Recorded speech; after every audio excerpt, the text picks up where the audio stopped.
Hey. Hey, how you doing? Hey there. Hey, nice spot, huh? Oh, yeah. Oh, yeah, it's great, especially because of that thing over there. You know what's in there?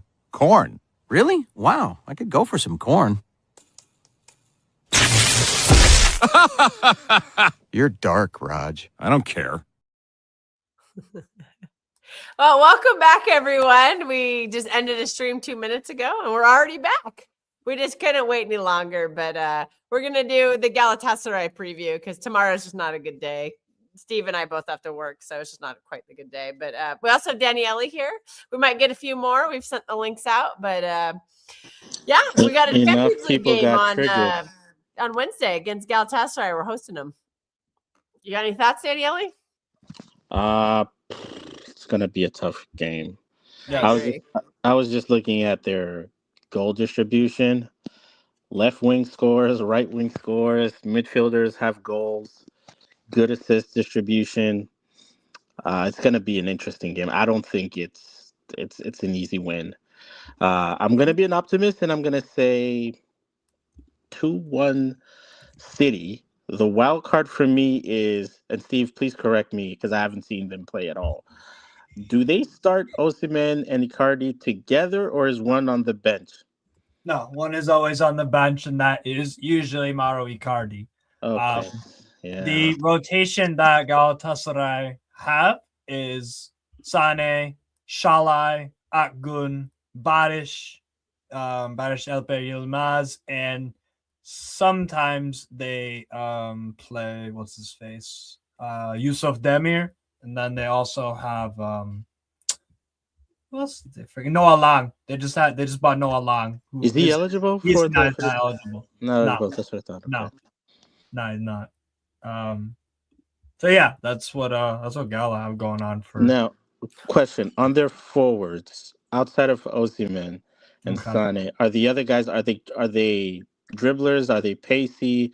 Are they more slow, technical? Like what's really their style of play? Barish Alper Yilmaz is a player I really like. He is limited in his technical ability. It's sometimes good. Most of the time, it's a bit bobbly. He's like if Alango was actually a good player. You know what I mean? Like he works hard. He's not the most technical, but he is one guy that will get the ball, and he doesn't really beat through skill. He beats through physicality and like he's a kick and run. He's kick and run, works his ass off, like is one of the more consistent like players that get high up in the kilometers covered per game.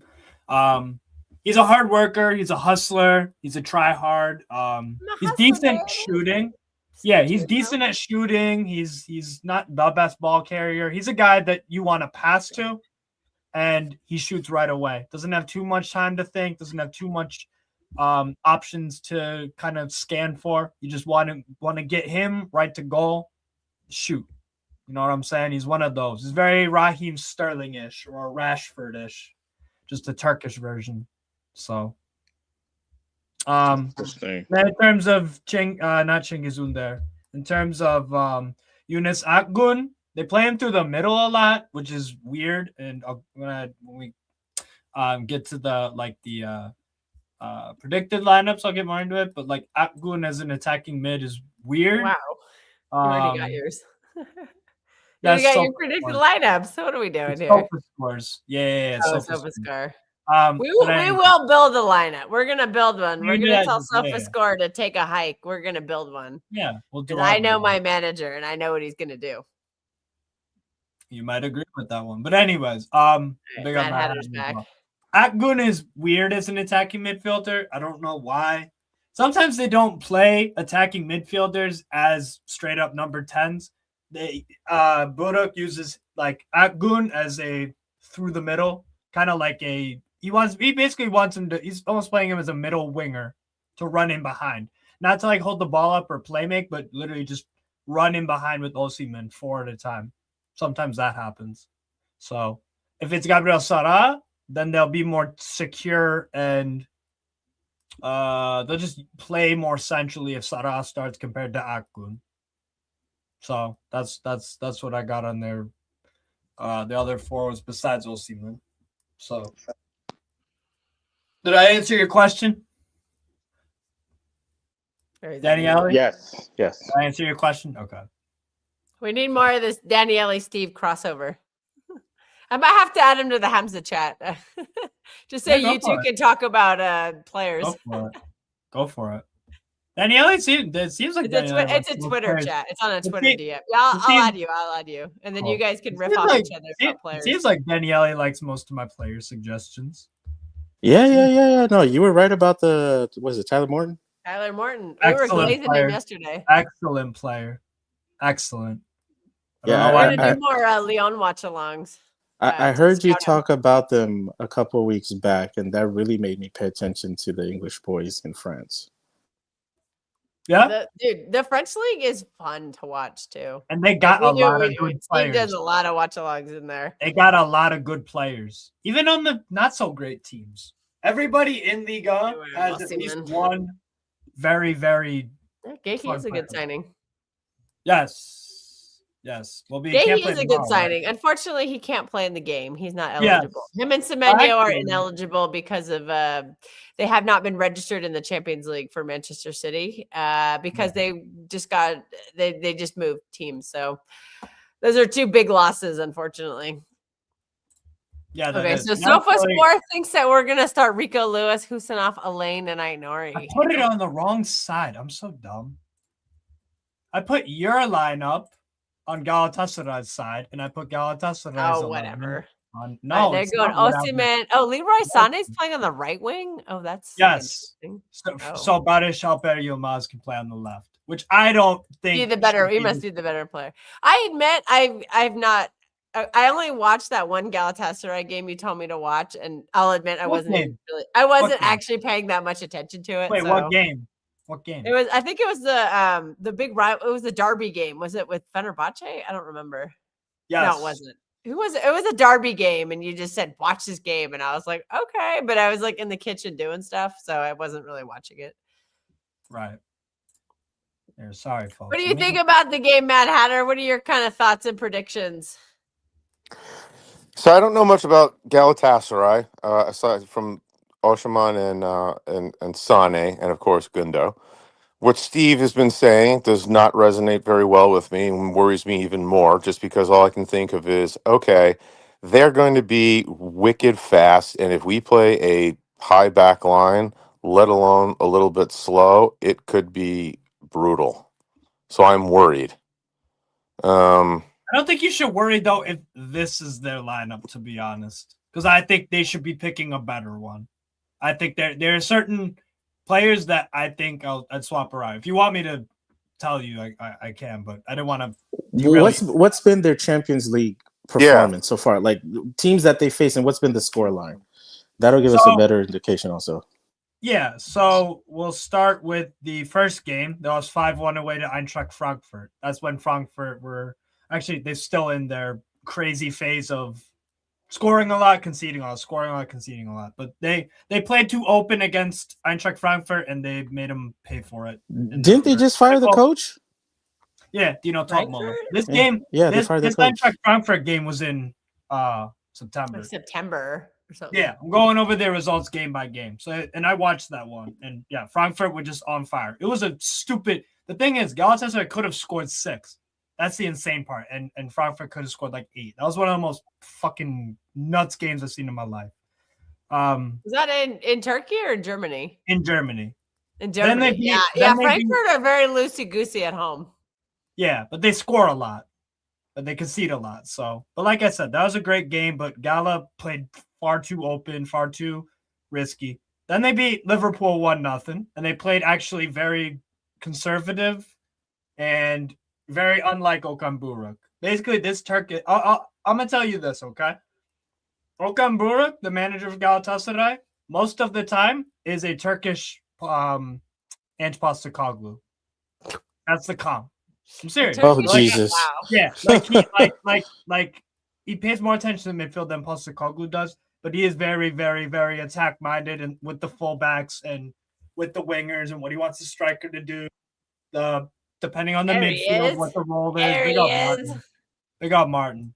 Big up, Martin. Anyway. Martin, you're walking into a very calm and collected conversation. Just so Yeah, you know. I'm just filling the people in on Gala. Steve is giving us right the Galatasaray info. Yeah. So Mark's anyway, great. He'll come back. He's getting his coffee sorted out. He's good. Yeah. So they beat Liverpool 1-0 on the second day after losing 5-1. They beat Bodo Glimt 3-1, again in a very insane game that Bodo Glimt didn't necessarily take all the chances in. Again, that could have been like Turkey? a 4-4. Yeah. See, Yeah. that's the context of Bodo Glimt, is they're much better in Norway than they are away. Yeah. They would have beat him if That's that it was cheating in Turkey. plastic pitch to deal with. Oh, Martin.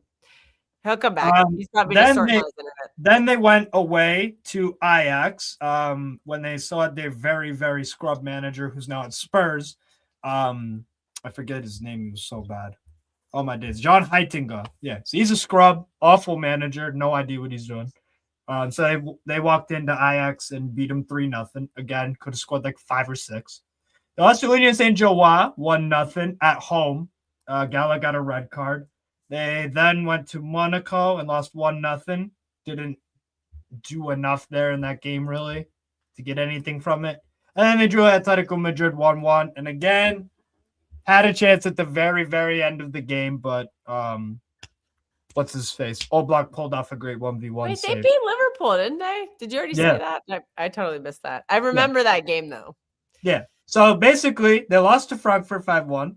They beat Liverpool 1-0. They beat Bodo Glimt 3-1. They beat Ajax away 3-0. They lost at home to Union Saint Joa. They lost away to Monaco 1-0. And they drew recently with Galatasaray versus Atletico Madrid in Turkey 1-1. And they've been kind of mixed. Most of the time, though, they create a lot and they concede a lot. This does feel very up and down because losing to Union Saint Joa, whatever, at home, that's sketchy to me. Yeah, but then they can beat Liverpool at home. Well, remember, that's when Liverpool were on a terrible run. They still are on a terrible run. Yeah, they are. But I remember that game. I think Mo Salah was terrible in that game and all that stuff. Yeah. Oh, come back, Martin. The key for me, probably sorting his internet out. The key for me with Gala's lineup is I would play Gundogan instead of Lemina because I don't think that they play out from the back very well without Gundogan in there. He's I back. think He's more, back. He's back. Yeah, Martin's back. There you go. The thing is, sorry, I didn't mean to remove him. We're good. The thing is with this lineup for Gala, if that's what they go with, I think they should probably be. Liverpool. Then again, you don't want to be defensively well set. And Torreira and Lemina defensively are very good against Atleti for the most part. So maybe this lineup isn't too far off what I would probably do. Instead of Roman Instead of Roland Shalai, they should probably go with not Single, but Ismail Jakobs on the right, who had a great AFCON with Senegal. So that's what I would do personally. But that is probably what he's gonna do. And I'd also play Gabriel Sara over Akbun. That's just me. Big up Martin. You were talking about was it Sara or Sari? Did you already mention? You were talking about him in the last stream. Was he on that? Yes, he played. He didn't play against Atleti. What is he? Is he a midfielder or a right back? He's a midfielder or an 8 or 10. 8 or City, 10. City scouted him last year when it was coming. Go ahead, Steve. I think I remember that. I think I remember that name slightly. Yeah, I texted you him, and I texted you. I was like, "Yo, that'd be a good player for you guys to get." Absolutely, that's who you should have got instead of Reinders, if you wanted to actually. Yes, that's who you should have gotten. Yeah, Sarah was linked to City. Because actually, defensive work, he gives you way more than Reinders, and he's not far off of Reinders going forward. And he's more than a box crasher. Like he can play. He can play. Give and go creation kind of football thing. Like he's a good player, man. He's a good player. Well, we want to welcome Martin back to the channel and the stream. Yeah, I mean, might have. Martin, are you going to the game on Wednesday? Oh, he's gone again. Shoot. I think he said he's switching to his phone. Oh, he's switching to his phone. Okay, I don't know. He looked like he was at home, but that's cool. We'll wait for you. No problem. Oh wait, he's back. There he is. All right, Martin, we hope you're here. Are you going to the game on Wednesday? Yeah, there's a better shit in the woods. Okay, just checking. Am I going to the game? What? Of course. Sometimes life happens. Cup game. I know the cup scheme is different than a season ticket, so Well, I'm there. I'll be there whether it was Galatasaray or Forest Green Rovers. I'm there. Sign me up for Forest Green Rovers. Well, yeah, it should be. How are you feeling about this game? What are your thoughts, predictions, that kind of stuff? We haven't heard from you for a while, so I want to hear what you have to say. No, I think the 11 will pick itself. People are going to cry because I think Howland and Foden will come back in. Boo-hoo. What a shame. I think the 11 will pick itself. We seem to have lost a lot of the Foden haters from the last stream. So, oh no, fan of Hamza's here. Here comes the Foden hate. Why is it Foden hate to critique him though? Because it isn't critiquing anymore, Daniel. He's the only player who gets the shit he gets. That's not true. Most of the players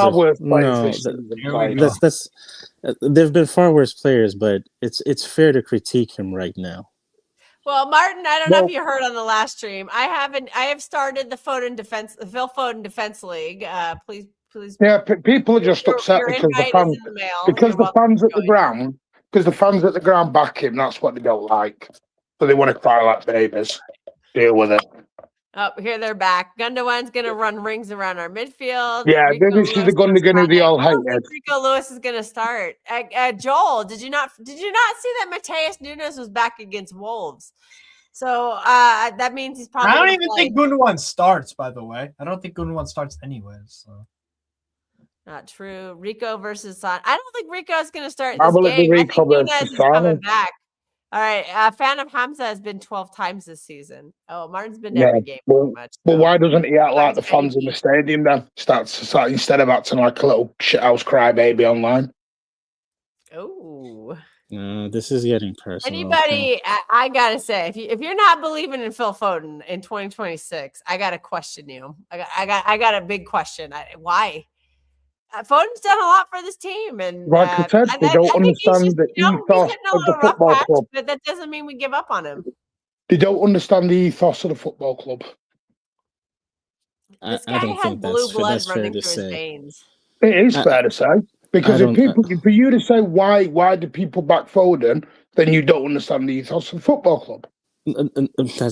Again, what is the ethos of the football club? That we back our own. We do back our own. Okay, so you back your own, but back every player. You've been the same people. Back players who've done it if you want on, let me DM me on Twitter. One bad season does not make him. Let's get out. He dropped everything else. If I rattled off the amount of stuff he's won, I'd be here for 20 minutes. I did not hear about this when some of the other kids were slotted and slated out, and they're supposed to be one of our own as well. What do you mean? No, there's a difference, because whether you've been in the team for 5 minutes, because he's done it for 8 years. So now, wait, he did it for 8. No, don't do that. It's called longevity. No, don't do that again. In the 8 years, he's had a supporting cast. Okay, I won't tell you what to say. That's fine. I won't do that. In the 8 years, he's had a supporting cast of elite players that have done it with him. In that instance, he had the one great season. Before that, he was very good, very consistent, and also at other times very inconsistent. I think it's fair right now. I'll give him last season as a pass for what he's dealt with, and right now the club being in transition.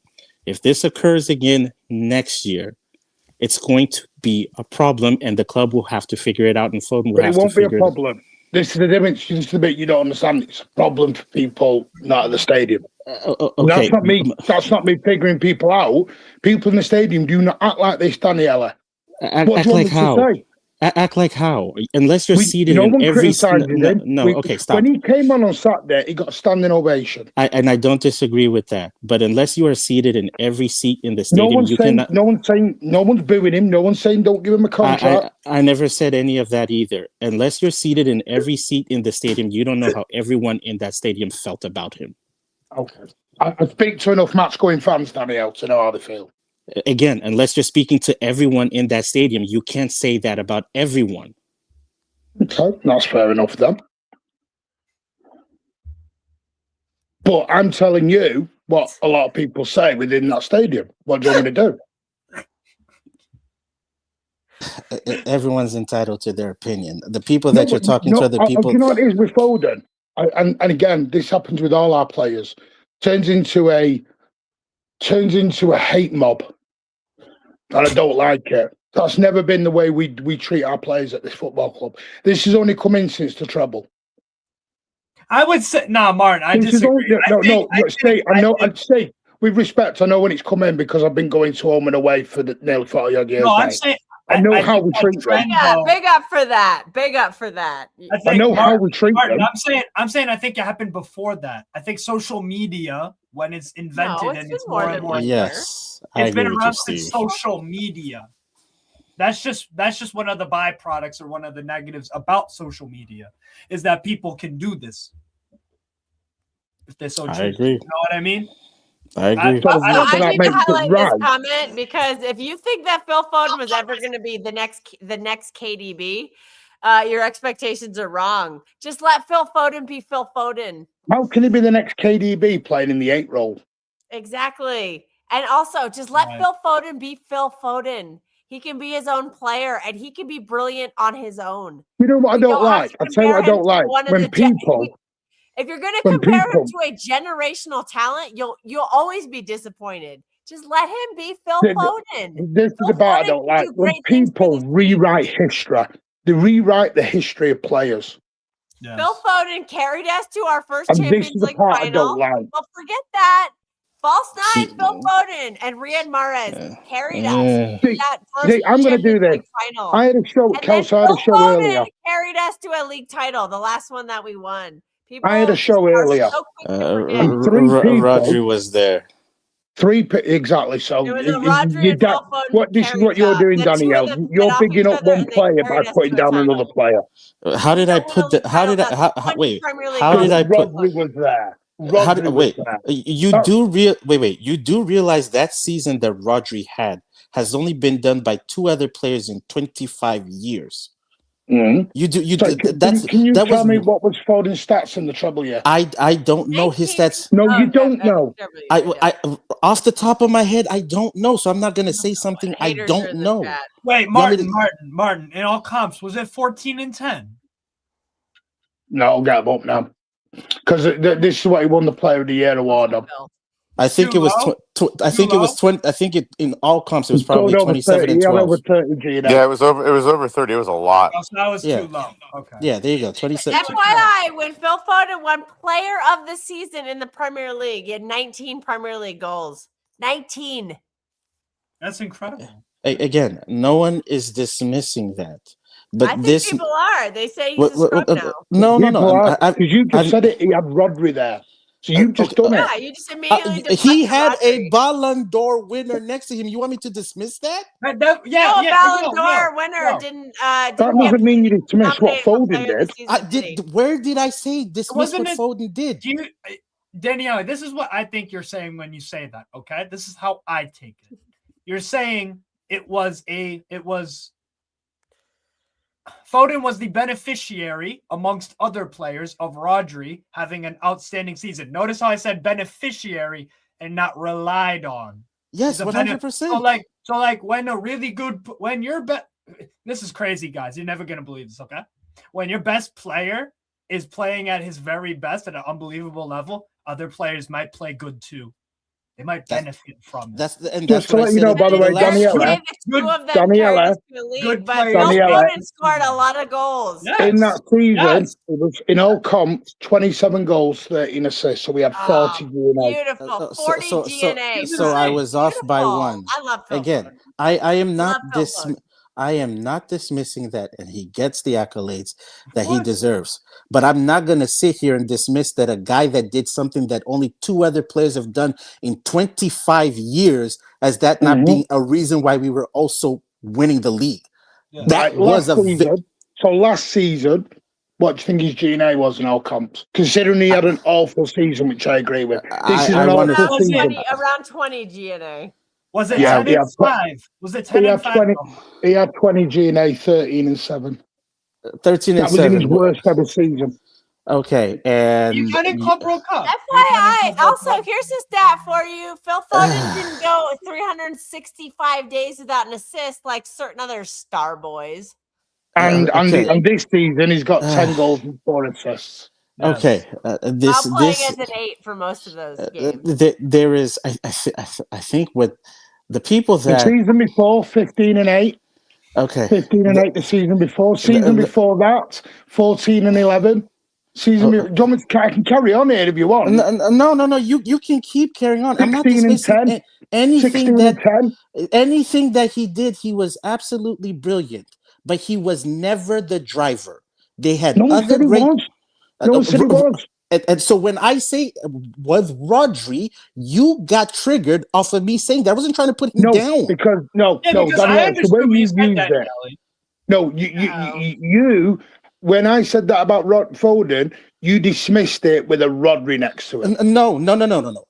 When I said that, it was when Kel said that he carried us, and I said, you had Rodri there. Well, I didn't hear the carry part. Well, maybe if you listen to what I said.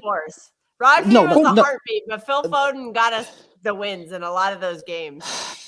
I'm not willing to dismiss Foden like so many of our fan bases. People stop there, Daniel. Don't give him a new contract. Sell him. I don't. If you put Phil Foden on the market, every top club in the world comes for him. Oh, that's not true. That's not true. That's not true. That's not true. Because there are top clubs that have players in his position that they would not want to pay to bring Phil Foden in. They're going to back the potential of those players because of what they've committed. Real Madrid is not coming to get him. Yep. Bayern Munich is not coming to get him. Juventus is not coming to get him. I bet company would. Okay. If company comes and get him, where's he going to play in Juventus? In Bayern? He's not playing in Musiala's role. I'm not saying he is, but he would. Company would go and get him. Where would he play? I know for a fact company loves him. Okay, but I know what company thinks about him. Where would he play? Shake his head all day long. Where would he play?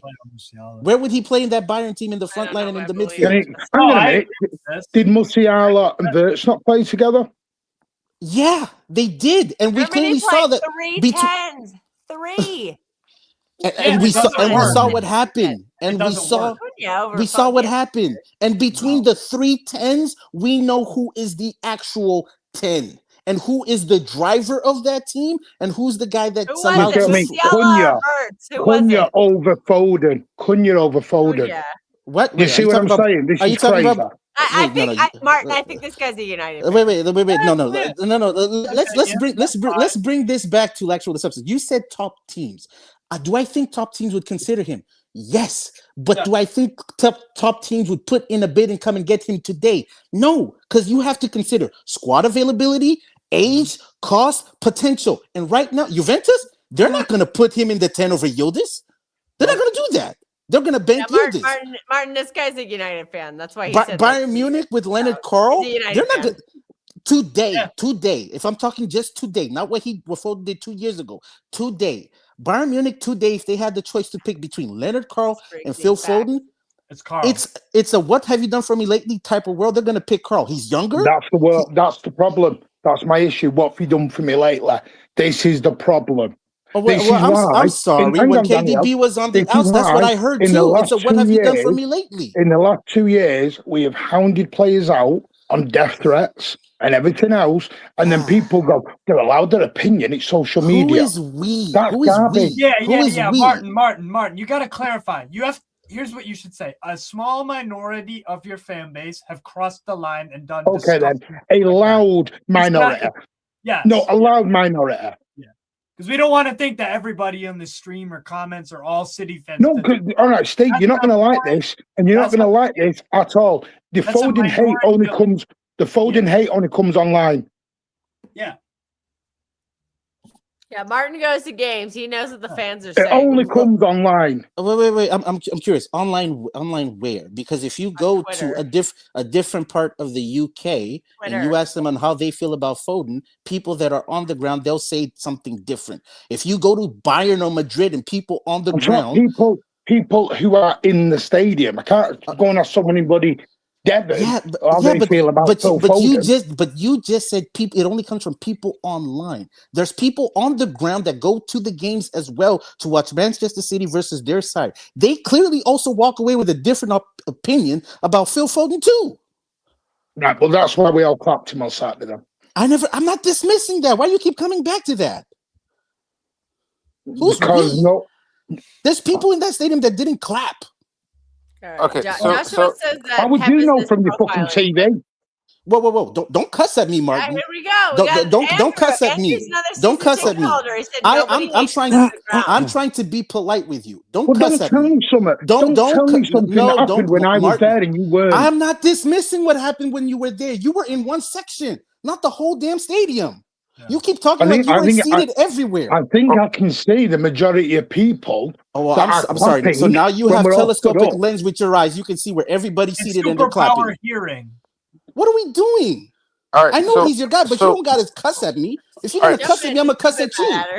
All right, so the Foden issue aside, but still talking about him. What's kind of driving some of that negative thoughts, negative feelings, negative nonsense that's going on in Twitter and whatnot? For me, I kind of look at it as Foden was doing fantastic as we were playing kind of direct and kind of fast more often than we were playing controlled. Yeah. Cherky and Foden together was amazing, right? It was magic seeing those guys, right? Well, I will never forget. Another one goes right in my head. I'll never forget what he did at that game with the Rabona. Never. My question is, that's filthy. Is it? Do people think that Phil Foden's falling off, and that's where some of this is coming from? Because I don't think it's as much of that as I think it is. There's been changes going on with how we've been playing recently. Now we're kind of maybe hopefully getting back to where we were, but then the system change also didn't help things. Holland looking amazing, and then misses aside, like everyone misses goals. We can't hang it on everyone because no one's perfect. But if you look at the chances we created, I actually went back and crunched all the numbers for all the games from August through January. And I took out the League One games because that's not really true competition, right? And it's stat padding. But everything else I pretty much kept in. In September, October, November, December, we averaged in every single game over 6.65 shots on target per game. Some months it was as high as 7.5. Right. In January, it dropped to 3.68, and I stripped out Exeter because Exeter, again, that was a League One. Yep. Now, we looked a lot better against Wolves, and if we all noticed, we say, whoa, what happened? Well, Rodri wasn't left on his own, so I think Pep scrapped the 3-1-6, thank God. But what I'm wondering is, Phil Foden, in my mind, I was just looking back at his stats. He scores more goals by almost 2x than he does create. Like, he does create, but he's a goal scorer. If we're not putting him in a position to really help facilitate scoring goals like we've seen in the past, those nice little tight spots that he just gets into, ball comes to him quick, bang, it's in the back of the net. And we're having him try to be more of a creative player, which he can be creative, but is that his real bread and butter? Are we maximizing his God-given strengths and what he's shown us with what we're doing, or is it kind of somewhat detracting from that, kind of like what we've seen, the negative effect on some of our players being less direct and less quick? You know what I mean? Like, I keep harping on this, and I hate to sound like a broken record. No, you're but I feel like if you're not playing to our players' strengths, and I understand it's Pep's philosophy, he's the manager, fair play, but then is it really rational to get on top of players if they're not in a situation or a system that plays to their strengths as much? Like, Holland is amazing at breaking lines, going 1v1, outrunning everybody. Yeah, he's good in the box. He is, and he's a phenomenal striker. Yeah. But what did we see earlier this year? What did we see with Foden and Cherky? Where is it? So I don't know. I don't know what that means to anyone. People forget the Leeds United game. Cherky and Foden combined for that goal to win us that game. Yeah. It wasn't just the Rabona game. Can I add a caveat to that? Because I actually like the example that you used, because it coincides with the number of shots that Holland has also taken through the start of the season all the way up until January, the number of shots that he's taken has also fallen off a cliff. Let me phrase this. Some of the expectations that I think even internally that they may have, assuming that Foden could do the job, is different when you're looking at the person, talking to the person, and seeing them practice that. Having them reproduce that in live games and expecting them still to score goals, we're finding out that at least in this season, he's not that sort of player. So if we and even Pep recalibrates that expectations or how they use Foden as a deep lying 8 that expected to link up play, carry the ball, and score goals, I just don't think he has that makeup in terms of his strength. That's not the sort of player that he is. He's better served closer to Haaland so that you can make use of his pockets and his scoring ability. But then, if the squad needs an 8 to carry and link the play in that manner at a certain place and time, that's what the squad is going to need. And if he's saying, Phil, can you do that job? If Phil's signs up to do that job, Phil's going to do that job. But it comes with a cost. When we've played faster, we've also conceded more. And then we've been trying to stabilize the defense. When we've played slower, our shots on target, like you mentioned, have been there, but the quality of those shots may not necessarily be the same versus when we were, or aesthetically the same, versus when we were playing, quote unquote, faster. So you're trying to protect the defense, but still expecting your forwards to score the same. And then when you play faster, your scores are scoring more, or the key chances created are higher, but at the same time, the transition exposure to your midfield and your defense is higher, so you don't want to take that risk. If Pep recalibrates how he uses the players to his strengths, if the players actually play to their strengths or the positions that they're put in, I think this would not be a debate. And then as fans, if we readjust our expectations, he is not KDB. He's not David Silva. He is a different... Anyone ever said it was KDB. I was going to get there. For some people, they assumed with everything that has gone on and him being within the club for a long period of time, PFA player of the year, all that stuff, that at this point in juncture over the last year when adversity hit, they assumed that he would have been one of the people that would have stepped up to push us through or continue to carry us over. He's not that sort of player. He's the sort of player, he is a luxury when everything is going right and people are within their roles and positions. When we are in transition and guys are not within their roles or position, asking him to do luxury things is misconchievous of him. Because that's not the type of player that he is. He can't cover for an 8 when he's not an 8. He can't play as a winger to score goals, create, and then track back. To me, it's like Daniel, remember when Reinders was playing deep? He did it with Reinders as well. Like that is so against I have a question then. I have a question. Do you think we could ever go to a box midfield again? Where you get Foden and Cherki up top, and then you play a little bit more defensive backwards. But Rodri would partner with somebody, whether that's Nico G, whether that's Bernardo, whether that's a new signing. Could we do something like that? We were doing this when we had the whole back line fit. We're literally doing this. Bernardo was right-sided 6, Nico G the left-sided 6, Foden the left-sided 10, Cherki the right-sided 10, Doku holding the whip, sometimes coming in field.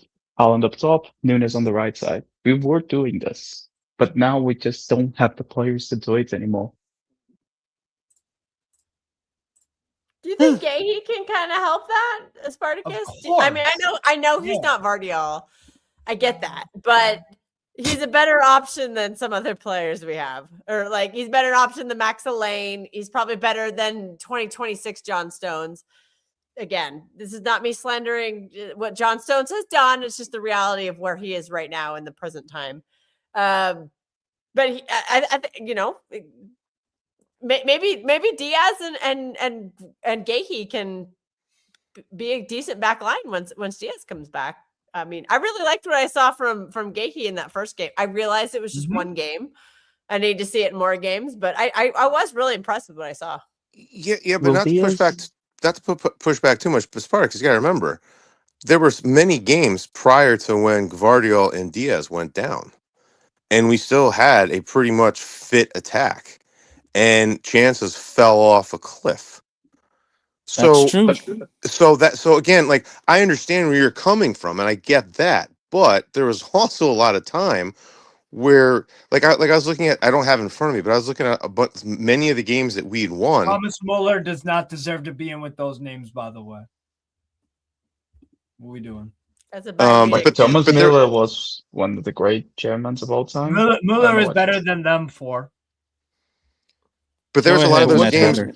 There was a lot of those games where we had low possession, like in relative terms, and we actually did really well. And then towards the end, like I said, like I want to go pull the spreadsheet because I actually just crunched a bunch of those numbers a little while ago. But like, and this is what kind of really, this is what made me think more.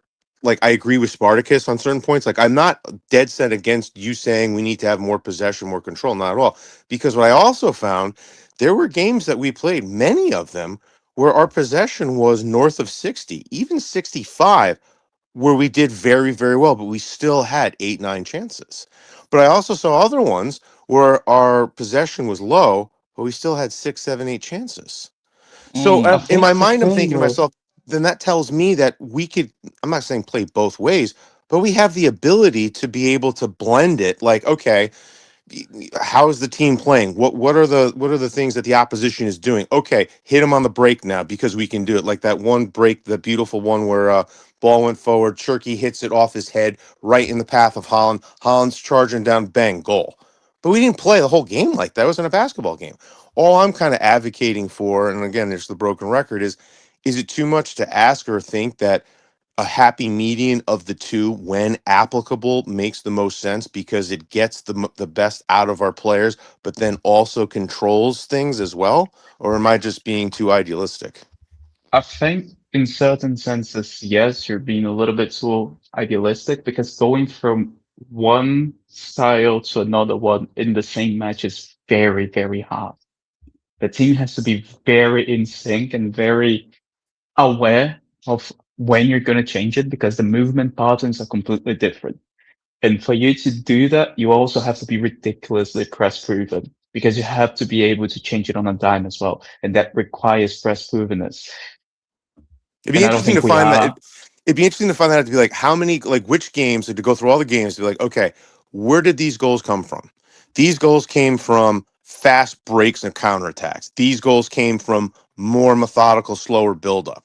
I wonder, and I don't know how you could do it, but I'm sure some app has it, breaks it down where you can actually see.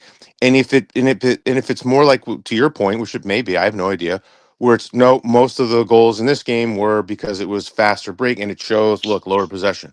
But I'm really wondering because I keep thinking in my head, I've watched some of these games where we've been slow sometimes, but then opportunistically hitting fast counterattacks. And I don't know. That's just me. I'm just, I don't know. The thing that you said about playing slow and taking advantage of counterattacks when the counterattack presents itself, that's not being idealistic. What being idealistic is constantly transition from going into this transition based side where you create fake transitions, such as that Liverpool one where you bait them into coming high, but not doing a man-to-man press. They're doing a hybrid press where they leave one centre back a little bit closer to Holland and the other one close like men marking Holland. So you have to put two people on Holland at that moment. So that means that there is an extra man in the build up who's free. Then it becomes a game of position based football, sorry, where you're trying to find the extra man. And then you transition fast through the thirds. That's how Klopp used to do it as well. He wasn't transition based side, but position-based, transition-based side, not just Mourinho style, who was just 11 men behind the box, behind the ball, and just trying to hit people on the break. He would try to create these fake transitions. But when you don't have a player like Husanov in the backline, and your backline consists of Husanov and Elaine, who realistically, either of them is not good enough. Kusanov is not good enough. Elaine is not good enough. So when you go into this, wait. Yeah, but So I'm when talking you go about into earlier in the season. I'm not talking about right now in the last this, 3 weeks. I'm not talking about any of that. I'm talking about the last, September, October, November, part of December. We were doing a lot of both. That's all that I'm saying. That's what I would love to see again. Don't think we were doing a lot of both. I think But we're basically transition based. How many times did you see it where Holland's making runs, the rest of the team's moving up, and it might be Bernardo Silva has got the ball, comes up, then stops, turns backwards. I've even seen Doku do the same thing. He's got the ball charging up, stops, turns backwards, or does a lateral pass. But in other times, I've seen them do it where they just keep going, and then something opens up because you have that defense on the back heel. Not much at all. Most of the times you're actually holding on to the win because we're defending. Man United, Arsenal, not Napoli because we're men up.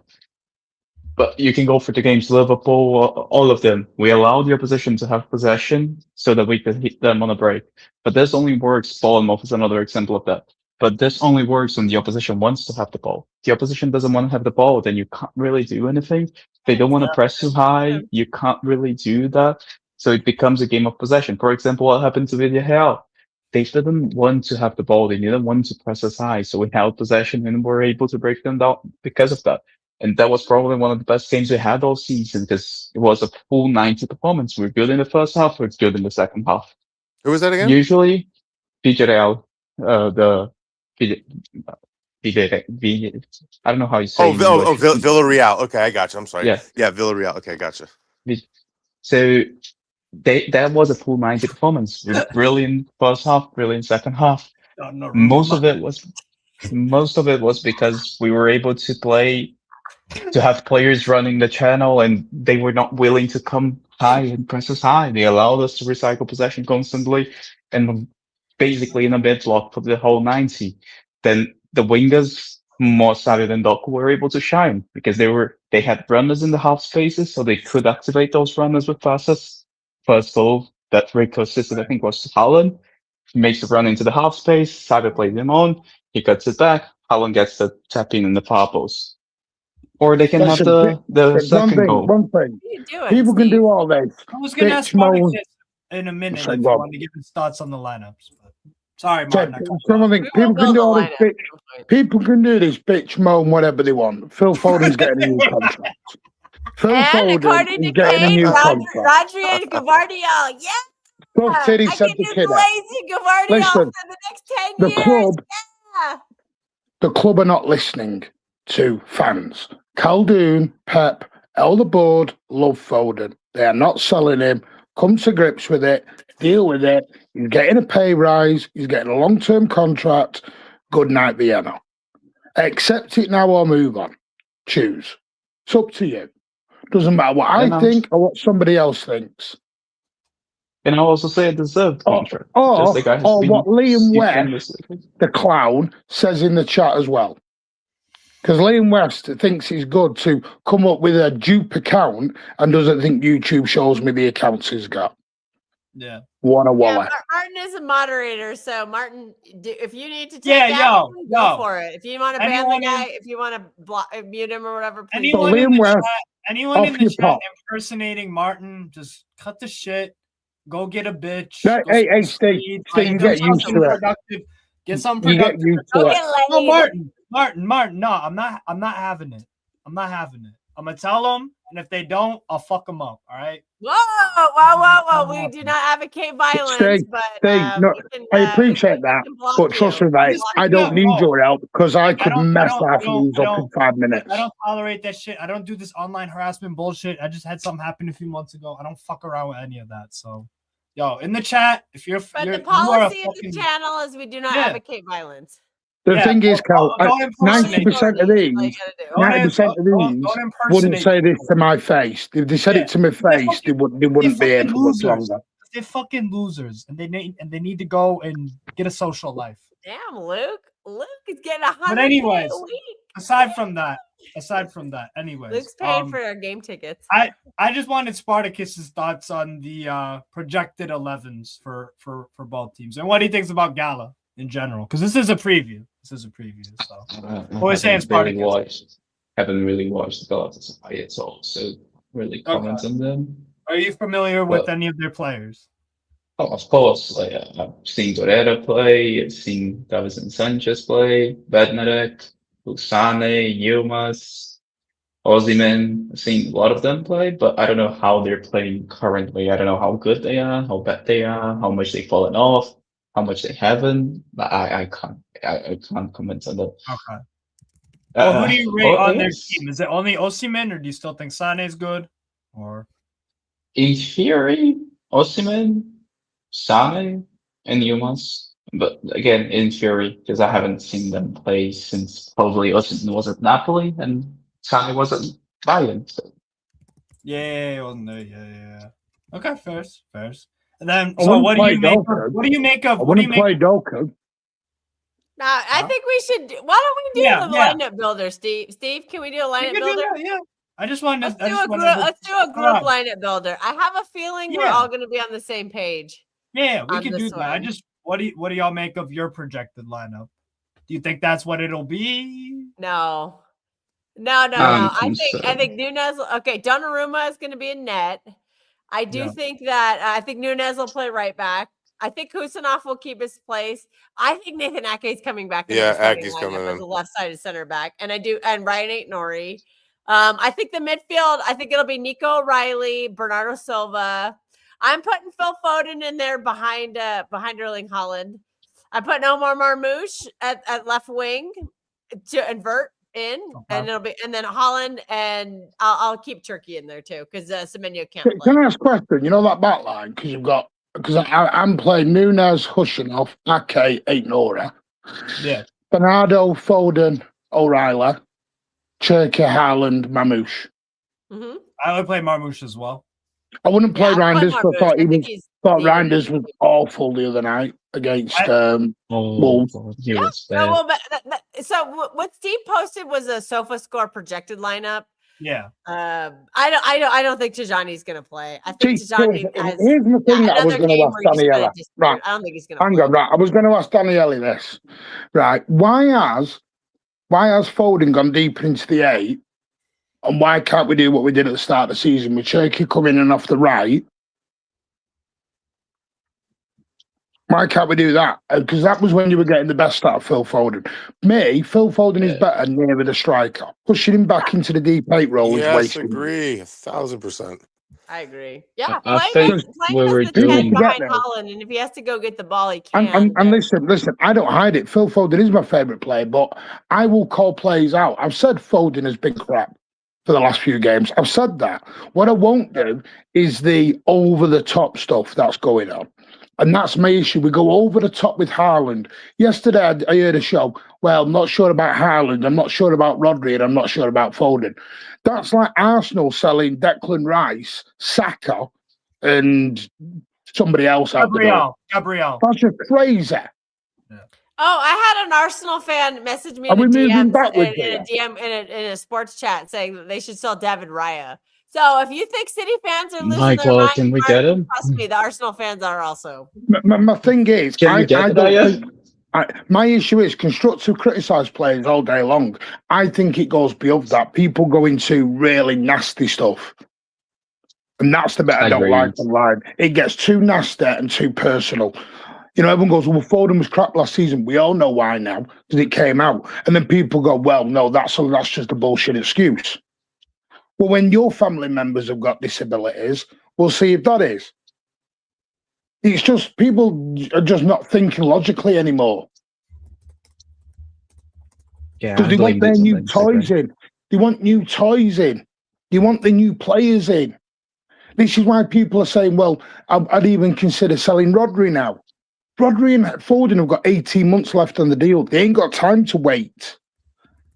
It's sign or don't. Did this apply to the other players that were banished? As in who? What? Give me the players who were banished. Did this apply to Matheus Nunes when he was out of the team? What do you mean, Matheus Nunes? He's getting a new contract. when he was out of the team, when we signed him and he was out of the Yeah. team, did And what any did I of say? And Danielle, I was a hold, big supporter of Nunes then. hold on? I never heard you say anything the first year when Yes, he I was did. out of the. Yes, Okay. I did. I was a Well, massive component of Nunes. okay. I was the only Well, one. I was on an island on my own. okay. Oi, I was there as well. His first year, he was taken out of the rotation. He was told that he was not good enough. Did anybody care about his mentals and what he was going through? Yes, I said the exact same thing, and it's on my channel to prove that. Did the club care about that? They went with the PR and the narrative that Pep gave. They didn't care. When they bet when they who else? when Right, so Nunes, who else? You can't compare Foden to Rico or Bob. You can't. I'm not comparing someone that has a family member that's disabled versus someone whose relatives may be going through issues. It might not have to be disability. It could be missing a spouse, a partner, or for whatever reason. It doesn't omit them from being impacted by that situation. And I back all the players. I was backing Calvin Phillips until about 6 months ago. Oh, wow. I was on the island on that. I don't have any issues with Phil getting his deal. I've said that from the start. It's not my money. I could give two shits. Him playing deeper, I don't agree with it. Pep clearly wants to do it. There are reasons from a footballing standpoint that he feels it'd be best. I don't agree with it, but clearly he wants to. He put Phil in that position. He was decent. If you remember at the start of the season, we had this debate on your show. You said he was in form, and I told you there is a difference when you say in form versus playing good. Because he was scoring and had a couple moments, it doesn't necessarily mean that he was consistently good, which also doesn't mean he was also bad, but he wasn't where he was expected to be, let's just say. He then found his gear when he was actually in form. Right now, I think he's out of form. And it doesn't help that he's playing deeper, more ground that you have to cover. He's fatigued. And then the family stuff, there are things I don't know, but I think there's also an issue. Because clearly can I ask a question, Danielle? Hold on. Go ahead. No, go. Who's created our most chances actually from open play? I don't know. Unless I have the sheet in front of me, I don't like to guess. Phil Foden. Phil Foden has created our most chances from open play. Okay. Well, I would have to look at that to see. Not his fault. The strikers haven't put away. Oh, okay. Again, this is true. Holland has miffed a whole bunch of chances from Foden specifically, also from Daku. And Nunes as well. Yes. No, it isn't Turkey. It isn't Docker. See, people aren't looking at it. He should have had 2 assists at Sunderland. He should have had an assist on Saturday. Now you're more than welcome, Helge. Big up. Martin, this is the thing. A lot of people. I'm not saying he's performing well. Norway. A lot of people, Martin, they don't look at the game itself. They look at the results and who got the assist and the goals. For example, you go back to that Fulham game. Yep, the Fulham game. People were slating, and this is gonna sound like a self-defense league, and yes, I am the founder of it, but fuck it. People were slating Savio for that game for being shit and everything. But the second he got onto the pitch, he puts a perfect cross into Haaland's head, and he hit the post out of it. Nobody talks about that. It was a beautiful cross from very deep, and the fantastic ball. Haaland messes it up. Is this on Savio? No, that's on Haaland. Why are people criticizing Savio for Haaland missing a chance? Why people criticize Foden for Haaland and others to miss the chances? It doesn't make sense. Spartacus, people don't watch the game anymore. Spartacus, I'll tell you why. You're not going to like this, and neither is anyone else, but it's the truth. Never underestimate the predictability of stupidity. And online, it runs rampant. I like that. We agree? That's a good. Yeah, I agree. No, most people are stupid, and I agree with that. Oh boy. Most the predictability, it's crazy. Most people look at assists. When they say that I'm with stupid shirt, they're pointing at me. Because they look at assists, they don't look at chances created. They think the assist, and then chances created. Yeah, but Martin, what I will say is, and I'm not a stats guy, so I am gonna kind of give my take on it, whatever. I'm not a stats guy, and chances created for me, they're far too easy to like what is considered a chance created, I think is way too like loose. Like a chance created is technically if you kick a free kick into a wall. That is a chance created. You know what I mean? Yes, but Steve, there is a very strong correlation between high volume chance creators and players who are traditionally creative players. There is a very high correlation among that. Yeah, but also like Bruno Fernandes apparently created more chances than KDB the past, I don't know, the last 4 years or some shit. Isn't there a stat like that? There's some bullshit like, over the past 5 years. I don't think that there is a stat like that. The past year, Bruno Fernandes has created more chances than anyone, and it's like you watch Man United games and most of the time, like Bruno's creating one, maybe none in a game, and somehow he created 4 according to this app and this app. You know what I'm saying? Maybe, but again, like I do agree that I have the same opinion on this as I do on XG. If you analyze XG in a singular chance, it doesn't really say much, but XG over season, then that's a completely different thing. XG over a season tells you a lot of it. It's for a single game. Hell, XG doesn't consider way too many things. Harry Kane, XG doesn't consider who's taking the penalty, where the stadium is. Is it a friendly or a Champions League final? Who's the goalkeeper you're coming up against? What minute of the game is it? What's the score of the game? There's so many variables that go into it. So many. The XG do not cover. Because you know what though, Stay, I'll say this. You're telling me that I have the same XG to score a penalty against Manuel Neuer. Can I ask you a question as a Newcastle fan? Because I've seen this as a Newcastle fan, by the way. I'm a Newcastle fan. Louis Smiley, for example, all the fan base love him. And he got that crap from people online, didn't he? Some people online. And I think whether this is the cold hard truth, whether this is right or whether it's wrong. Within a lot of football clubs, they will always look after players that are from their area, their district, come up through the academy. They just do. Whether that is right or whether it's wrong, they do. That is the way we are brought up. That's almost any football club in the world. Yeah. I don't understand how this is a big thing. United fans did it with Rashford and Scholes and Butt and all them. Kobe Manu recently. Yeah, Kobe. We do it for Foden and not so much Rico anymore because, he's done what he's done, sadly. Oscar Bob, I was hoping he did make it. He's done want to. He's been a bit upset lately. It is what it is. Yeah. He's been rightfully right to be upset. Is it good? Right. But in all fairness, I'm going to call you out Oscar Bob had done what and had the thing of Foden or the thing of others, then he might have been given the time. Daniele, I'm going to call you out there because you did not say the same thing for Savio. And the same thing happened to Savio, The club forced him out of the football club, and you did not say the same thing to Savio. Where was Savio forced out? In the early days of the season, when he was told, and I quote, he was injured. Yeah, he was told not to go to the club to recover at home. How is that banished?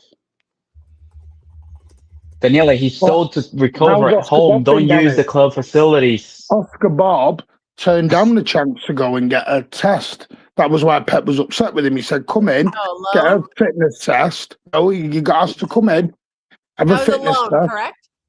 As a player, this club has had instances where the medical department has either rushed players back or has made recommendations for players to go and get surgery to their quote-unquote doctors. So much so that KDB, when he had his surgery, did not go to the Man City doctor the second and third time. So much so that Rodri, when he had his injury, did not go to the Man City doctor. Players talk to each other. Clubs and the physios and the doctors are employed by the clubs. Their interest is to look after what is best for the club. If the player and his agent, after being banished, decides, I am not going to trust what they say after I came back and I got, what was it, a hamstring injury? Because that doesn't occur by chance. That means you were likely carrying it before and you were asked and you made a decision to play through it and you re-aggravated it. I am not going to be mad at the player for prioritizing himself in that instance to say, you banished me. One quote you put out, you tell me the defensive work that I do is good enough and in pockets that what I provide. But at the same time, you criticize me for not giving you the output that you need. And then you strategically tell me that I'm not good enough to be even on the bench. I'm sorry. I'm going to look out for me and my health, which even means I'm not going to come in and have your doctors assess me because right now you're going through a crisis and you need as many bodies as you can to help you win. I'm going to look out for me. I'm not going to be mad at any player that ever does that because these clubs, and we've seen it even within our own. Then you expect repercussions. When they need to get somebody out, they get somebody out and they bring somebody in. They don't care what you've done, how long you've done, they will get you out. It's a business at the end of the day. Oscar Bob made a business decision. People need to stop being mad about that. You do it in your own personal lives. When you get an offer and you accept it, you give you 2 weeks, and then you decide whether you want to do the 2 weeks or if you want to terminate it and move on faster. Don't be mad at the situation. It did not happen by absolute. You're talking about an academy player that was the captain of the youth team twice. He is not a bad apple in the bunch. He's someone that trusted the gospel of Pep Josep Guardiola and then found out that Pep Josep Guardiola only looks out for Pep Josep Guardiola. And when Pep Josep Guardiola got upset that a young player decided to question him and say, "No, I'm not coming in, boss. I'm looking out for me to make sure that my transfer goes through." Don't If I be do mad. that in my job, I get And you sacked. can go and say inshallah as much as you want to the press. He looked out for himself, and that's what any agent Right, and and that's people in fine. his camp should do. But you do that to your boss. See what they say to you. I'm a performer, number one. Number two, if I have an offer and I accept, I will either put in the 2 weeks, and if I have to leave early, I will leave early and understand. Right, It's a then good business luck. at the end See of the ya. day. Don't let the door at your ass on the way out. Excuse me? Don't let the door at your ass on the way out for him then. Bye bye. I thought you said back your own. So now you're telling me hit No, the ass on hang the on a way out. minute. No. What Hang on happened a to minute. backing If your Phil own? Foden had done this, I'd say bye bye. If Rico Lewis had done this, You would bye not bye. just say, you just said he's your favorite player. Now you're saying bye bye. Yes. You're No. talking tongue in cheek right If now. I'm Phil sorry. Foden No, goes in and starts I don't. disrupting everything and telling Pep what to do, Pep is not always right about his decisions. Pep but he's the manipulates boss. the media and He's the the fan boss, base too. Daniele. I'm He's the sorry. boss. No, I don't agree with it. Right. Well, don't have a, Jesus, don't have a boss then. You won't last long. Number one, just because I disagree with my boss and I'm looking out for me doesn't mean I'm selfish or I'm doing something wrong. I'm looking out for me. This is a business. Any one of us, unless we own the company or have enough capital in our bank accounts today, are replaceable. You die today in Uh-oh. 2 weeks to 30 days, your company will replace you. That's how valuable you are. They don't care. And Yeah. anybody It's that not, it's tells not you my that they fault care is Blooming lying Chester to you. doesn't have a clue what loyalty means. But it's not about loyalty. It's a Oh, business. you're pet. I'm not It's a talking to you. business. Stop saying it's a business. Nah. Is it not? Because, Daniela, I know how they've treated some of them players through personal stuff. So, yes, I know it isn't just a Oscar, you're business. allowed They'll to treat them disagree. very, very, I very, don't very well. I don't negate that. Whatever you know, you know. But at the same time, I also know when it came time to handle this as a business, and I'm going to quote Kevin De Bruyne, they did not talk to me. They Because Kevin waited De till the Bruyne end was and then they poor made a last decision. season. He was poor. He was finished. It comes to the Why are you end. talking about his form? I talked about him not talking to him. Because they weren't going to give him 400 grand a week How do to you play know? 10 games. How do you know? Because I know. Okay, so now I got to They take your made word him for a lower gospel. offer, Danielle. They made him a How lower offer, how and he do you? said no. Oh So boy. you want me to Ed take what wants to come you on. said Give me a versus what second. Kevin I'll De give you. I'll Bruyne send you came the out and link. said himself? Kevin De Bruyne said they did not talk to him. He decided to be proactive and take the approach himself. And now you That's want me to take on your what you're word doing that now. they Was did? City wrong? Was City wrong? City were not wrong, but how they handled it, I frankly believe it was poor. They could have done it better, which is why they decided to go on the farewell last game, they decided to go over the top because they understood how they No, handled his last couple hang on a months. minute. There's where you're wrong, Danielle. We've done that with Zabaleta. We've done that with Yaya. We did that with Aguero. Not We've done all that with every. players Yes, are we have. created. No, Yes, we have. Don't do that. Don't do that. Not all I was players are there. created equal. Big up, Not all Red play- Jack. Big up, Red Not all Jack. players are created equal. Like Could you I- said, Can they're I, not can all I the actually, same. can I actually butt in We're real gonna quick? butt in for a second here. Yeah, I We're just You know wanted what he did with Zabaleta? Norway. You know what Yeah. he did for Yaya? And it was exactly the same as KDB. I was at all of them. I Not the same, Martin. Not the Martin. same. Guys, Yes, it was. I just want to welcome Helgi in the building. I actually wanted to ask you, Helgi. So here's where your input. You're Norwegian, correct? Yeah. What was is there anything? What are Norwegians making of the Bob situation and all that? Anything from Norway? Most of us and me as well. Like I usually, I'm not a person. And first of all, thank you for having me on. And sorry if my English sometimes is that's cool. Wacky. No, you sound fine. But actually, fun fact though, I'm from up. I live 20 minutes from where Holland lives or was. Nice. So we talk the exact same. I actually have been clubbing with him when I was younger. But obviously he didn't. That must have been a vibe. He didn't must drink. have been He a didn't vibe. drink. It was when he was at what was the club in Run. Austria? In Austria. Oh, Rebel Salzburg. Yeah. Yeah, when he was there, he was.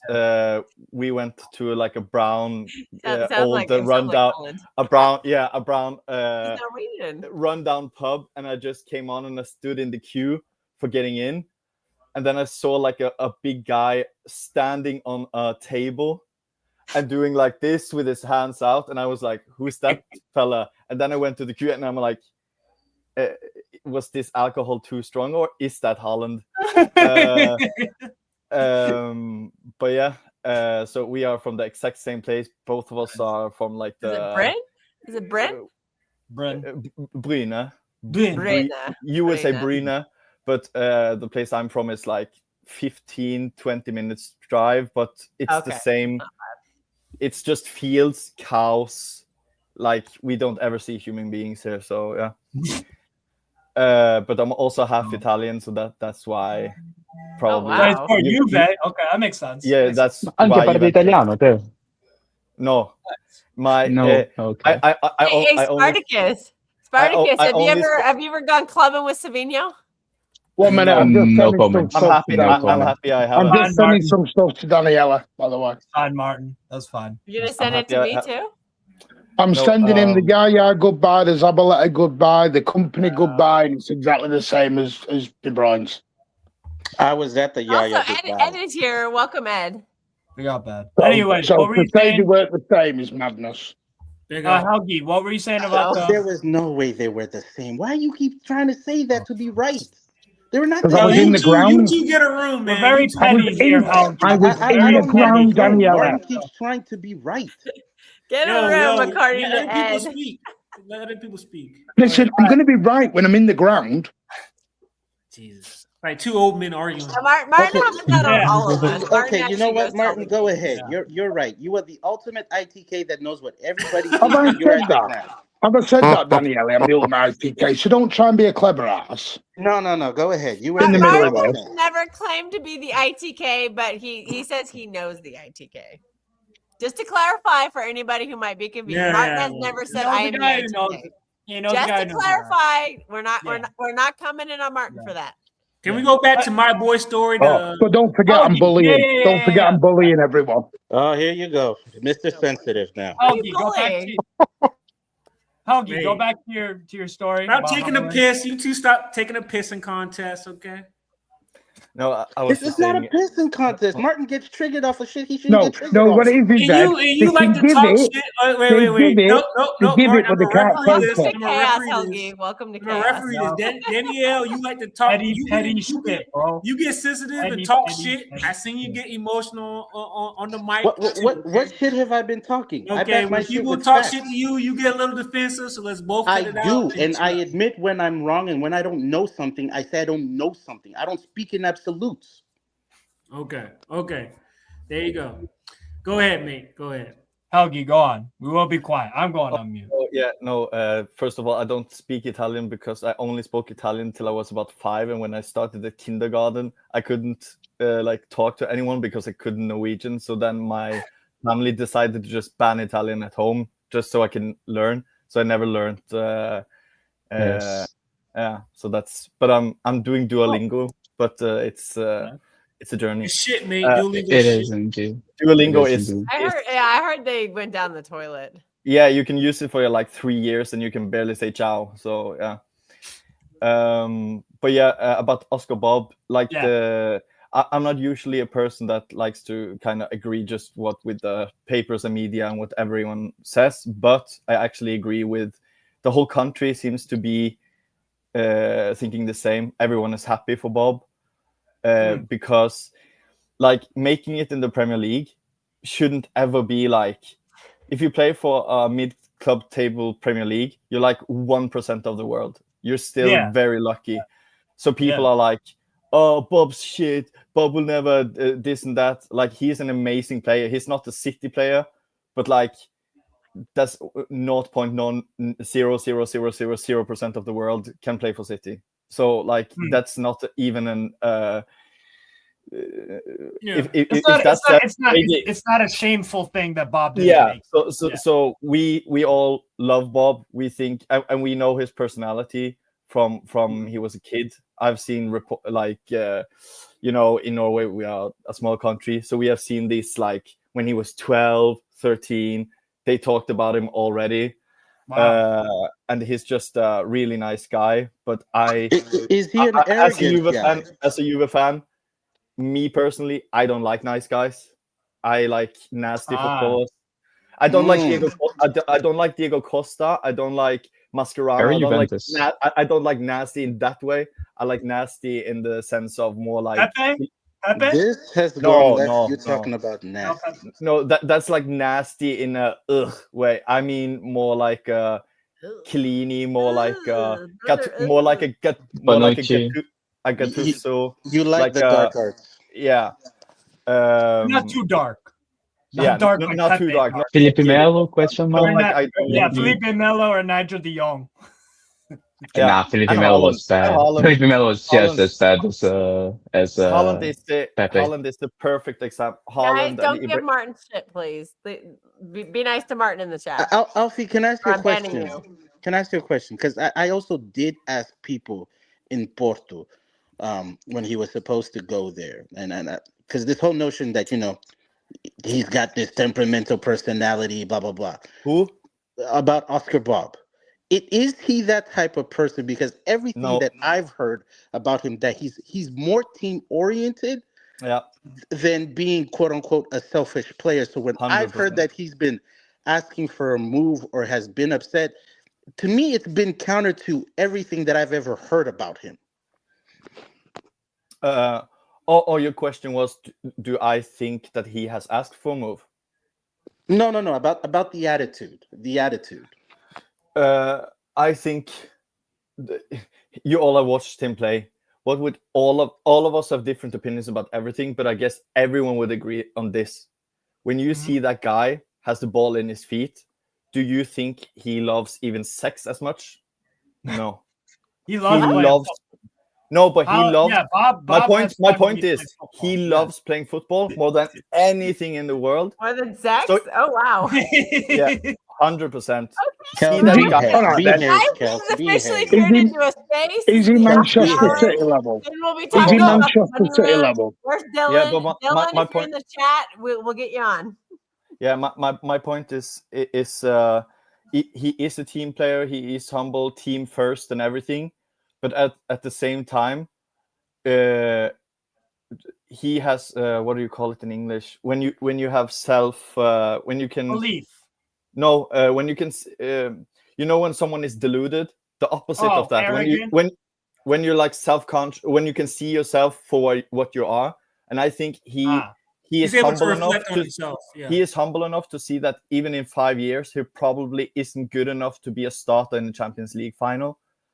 And that's kind of where where I think he just wants the best for his career, and also he wants to play. So I get, for example, Phil Foden, that he was very patient for the first years, and I agree with that. I was never like, oh, he should go on loan or whatever to get play time. No, sit and take your chance, and your time will come. But I don't feel the same for Bob.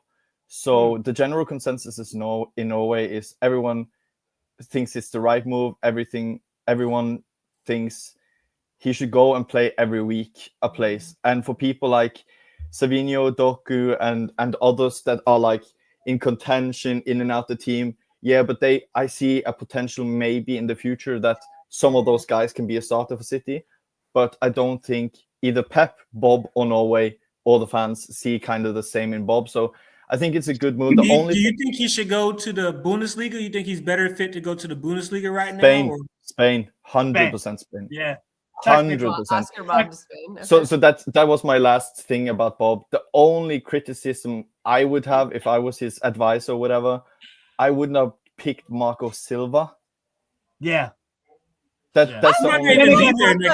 I would have gone Brighton. Yeah, he's a good manager, but he plays like. He might not be there next season, though, right? His contract is up. Yeah, I would have. Harry Wilson is allegedly a free agent at the end of the season. So I would have gone if I was his advice. I would 100% pick. I would pick Brighton for him or something like that. But no one said Bob's got an attitude. Who said he's got an attitude? Wait, what is Oscar Bob? Are you addressing the comments? Are you addressing the comments, Mark? No, I'm saying, but where's this Bob's got an attitude come from? Danielle mentioned that. I don't know who else. Also, no Steve, why didn't your club make a bid? No, it's just that Newcastle are dumb. It's just that him and Pep have not agreed on something, and it's not ended the best. Doesn't mean he's got an attitude. It's just a disagreement between a player and a manager. Yeah, I think one thing from outside looking in with Pep, he has obviously a lot of qualities I love. But if I had to choose something? One thing I respect him so much for, because I mentioned in the chat, I have been a manager at the lower league, but I also do music, so I had to kind of choose. So I went the music way, but so I had to quit. I actually had Eric Nevland, who has played for Fulham. He was my sporting director when I was a manager. Oh, wow. Yeah, but one thing I love about Pep is that I don't want players to come in and not be happy. So if you say, I want to go, he's never said, oh, please stay 3 more months. Or he's just like, so I think in people and media overcomplicate things when you see behind the scenes of things, how things actually are behind the scenes. It's so simple as Bob has probably told Pep, dude, it's fine you don't play me. We have a lot of quality players, but I want to play. And he says, I agree with you. You are so good. I love you. You deserve to play. So if you want to go, you can go. And I think that's the whole thing. And everything else is just noise. I think everything else is just noise. Like, yeah, I don't think there's any animosity, bitterness, whatever. Like, he obviously loves Bob, because what else would he play him? Bob obviously loves Pep, loves City. So there's no beef between fans, manager, players, Bob, Norway, nothing. So I just think it's a player that wants to play more, and he deserves to play more. And Pep would probably agree, and that's the whole thing. I don't think there's much. Yeah, I don't get where's he got an attitude and all that come from? That was Danielle. I don't think Daniel said it. I think he said he heard it somewhere. Saw reports. No, but that's what I'm asking. Where's he heard it? Yeah, but people, newspapers and shit, they got stories to write. It's like The only disagreement they have to make everything. They have to make everything dramatic. The only disagreement they had was in his press conference when he asked him to come in to be tested by the medical staff, and he said, "No, I'm injured." Steve. That was it. I agree. Good shout with Lyon. Yeah. I don't understand. I mean, shout out Jorge. He left imagine Oscar Bob Hendrick. He's going to go to Fulham. Hendrick and Oscar Bob would be sick. No, he's going to go to Fulham. He'll have a nice time at Fulham. He stays in the Premier League. Martin, their name is Full America. Get it straight. Yeah. Full America. Full America. All right. Well, he'll have great under Tony Khan and all that, and have a great time. And I wish him all the best. And Jedi Robinson, Full America, baby. I mean, I'm going to ask a question: would people take Doku, Semenyo, Cherka, Foden, or any of them over him? Or is Bob going in ahead of them? Over Bob. Pep was freezing Marmoush out of the team. What? He was. I don't know about that, Teal. Teal with his. I think I'm going to be very much on the minority here. I think also like go on. No, I'm not a. I just want there to be known that when I speak, I never speak in like absolutes. So I hate the thing I don't like talking about football, discussing football, is people thinking they know it all. So never think that I'm that person. So when I say something, say something, it's not like if it sounds like I'm saying it for a fact, it's just my opinion. So I'm not saying that I'm know it all, but in my stance, it's like I'm a football geek. Marmoush is just, he was my number one 2 summers ago to go to Juve. This summer or in January, he is. So all this noise around him as well is just papers. And I just say, I have a City fan from Norway here, a friend of mine, and he was a bit like confused about the whole Marmoush and is he freezed out? Is he as good? Bundesliga, blah blah blah. And I said, I took him on the shoulder and I just said, patience. Just, he will come good. You will love him. You will probably buy a shirt of him. Just chill. Like some people have just a quality, like a stamp.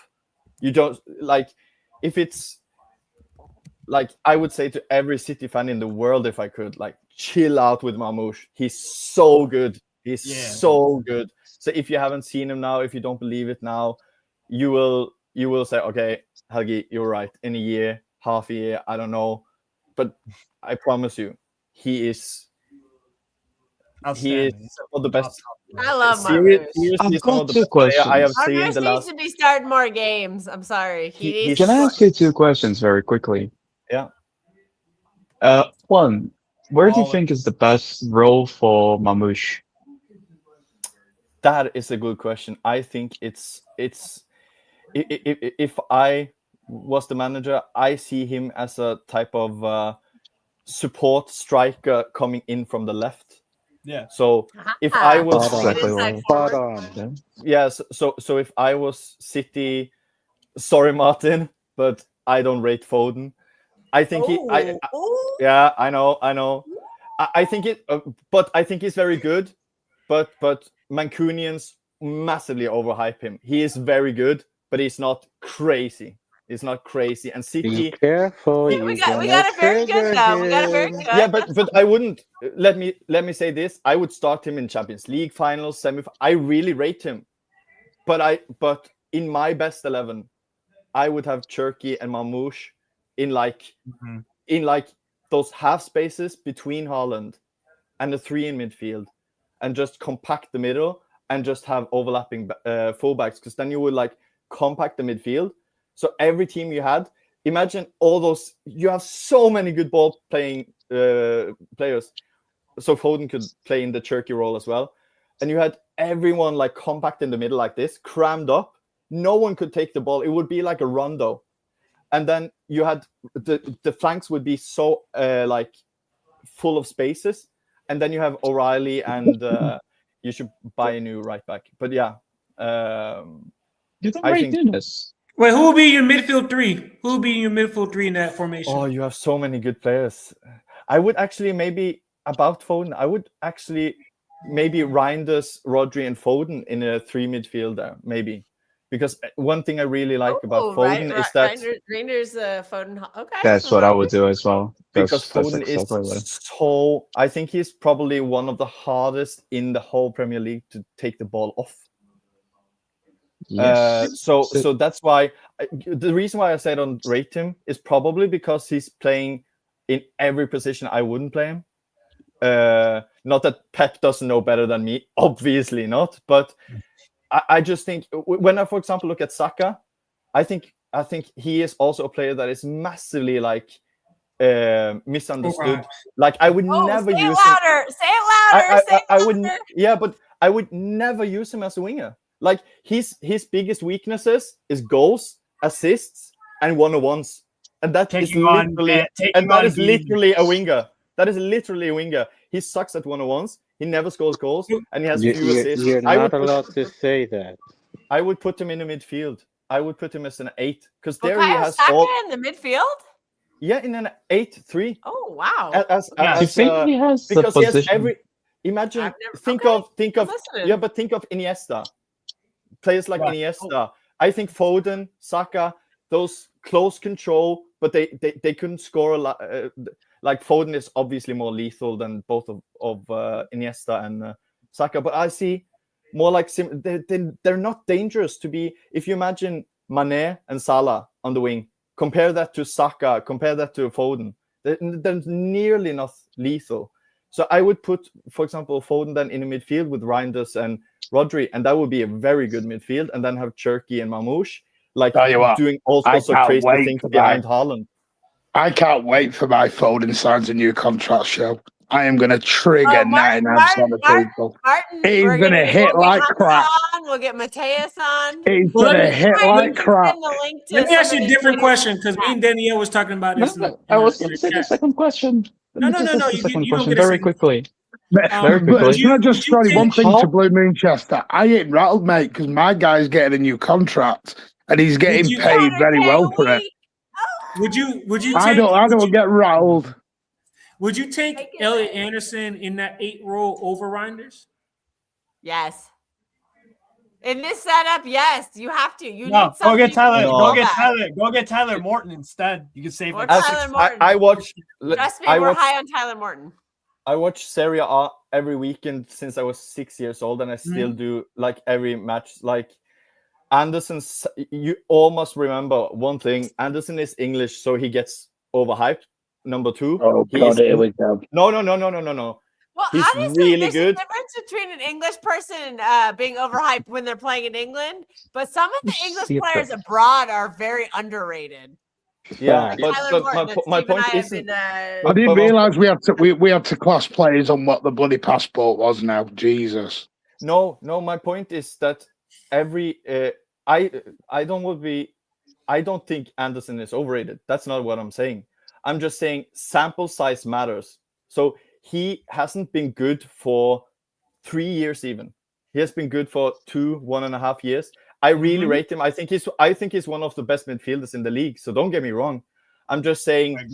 I agree. I'm just saying you just got Reinders in, and since he hasn't just started off the block, and at the same time there's an English midfielder who's just really good, you rate him over that. I don't think that's fair because then you haven't seen years and years of Reinders before that. So it's just comparing a player who just came into the team basically and has had a good patch and a bad patch compared to a player that is in the time of his life in the career, and you're putting those two up and just he's a better player.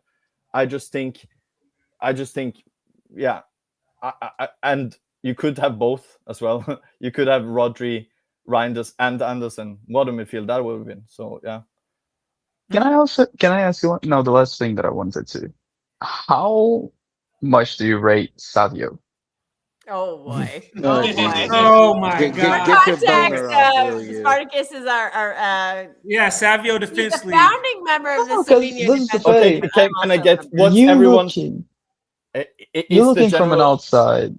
A lot of City fans, they just despise Savio and think this guy's the worst thing that ever happened to football. No, he's a good footballer, but I don't think he's ready to be a mainstay in the team just yet. That's why we got Semenyo, because he's not ready to be a mainstay yet. That's not what I'm. I never debated that, by the way. I agree with that. No, I think Savio is. I think patience in relationships, in friendships, in jobs. People quit jobs. People quit relationships. Go on Tinder. People start 21. People start 21-year-olds and expect them to be world class the first 6. Patience is dead, And my thing with Savio, what I would say, he could be one of the best in the world. He could be a Brentford player. Just we don't know yet. Yeah, he is and that's overhated. the thing. He's a young player.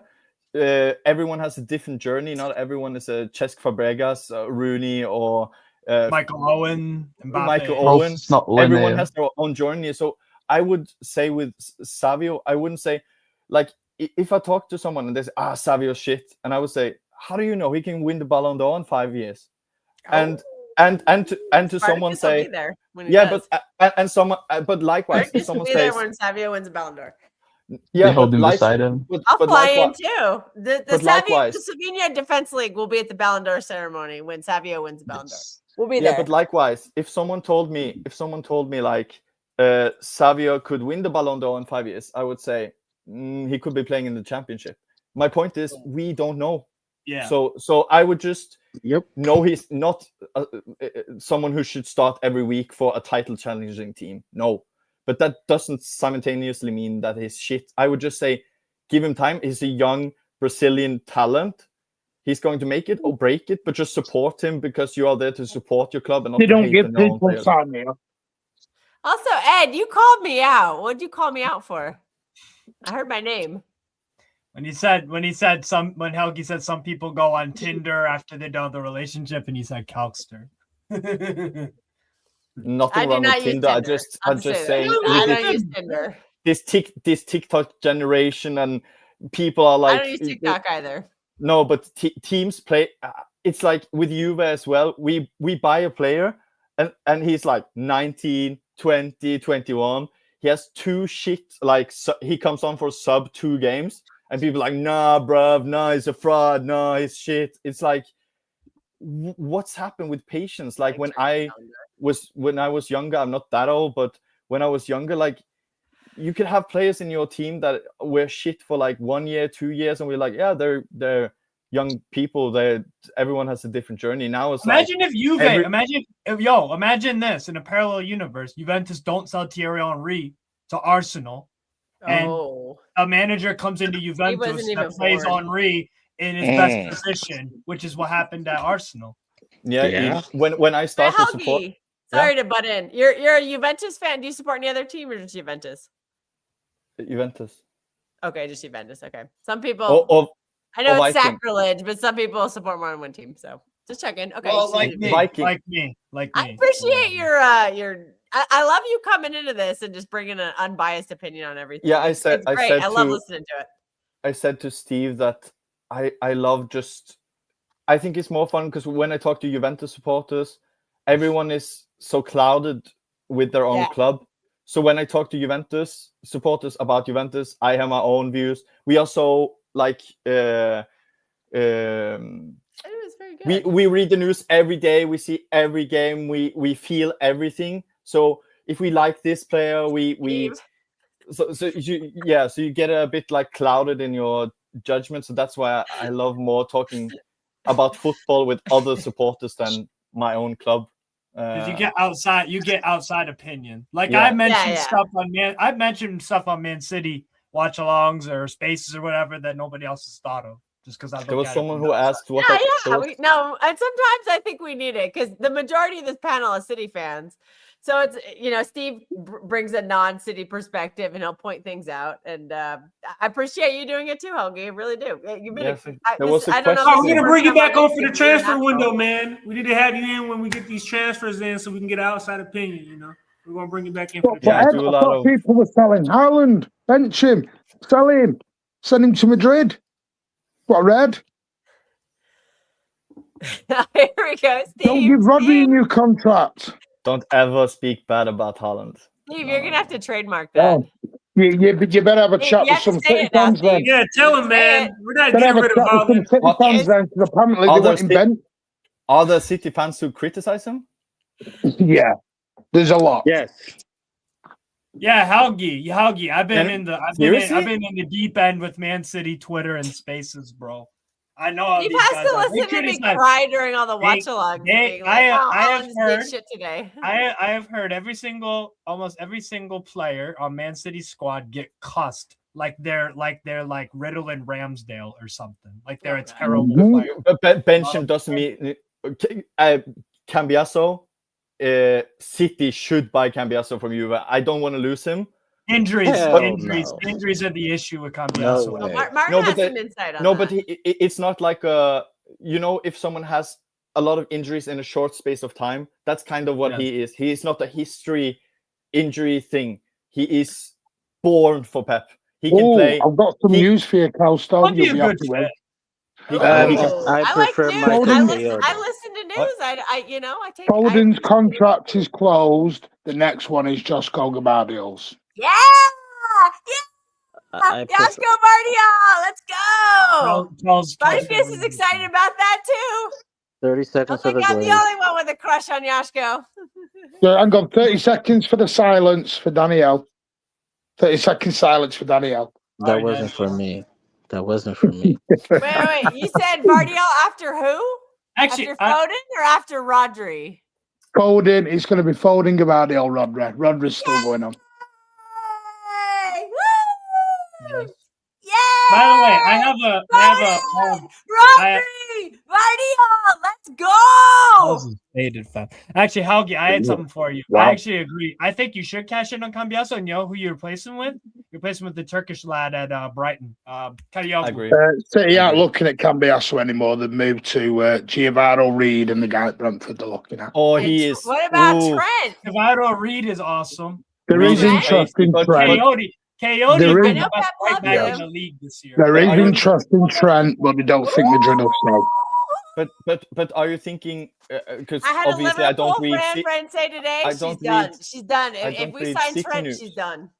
Is Cambiaso thought of as a right back or left back at your club? No, Because it's because they got spooked off by his injuries at the time. Because Oh, he's Teal. he is Yes. left-footed, but Yes. he is like Turkey. He doesn't have a I weak got some foot. shock names for that list too, Teal. So Cambiaso, yeah, you guys would love having him at the He club. would His be what personality. Cancelo would be for them, left or right. Yeah, but he's even more Pep of a player in the sense of, like, if you see him, you would never think he's a fullback. He plays a lot more like a 10 with like he's so good on the ball, but he's got that Italian. He would legit murder for his club. Like you can see red in his eyes when he plays for you.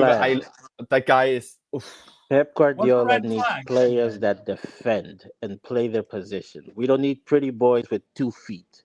Can you defend? Are you physical? Do you have pace? That's what I'm saying. Like aggressive Italian would die to not let We in a are goal. second. We are second. I'm sorry to do the happy clappy stuff. We are second. What are we doing here?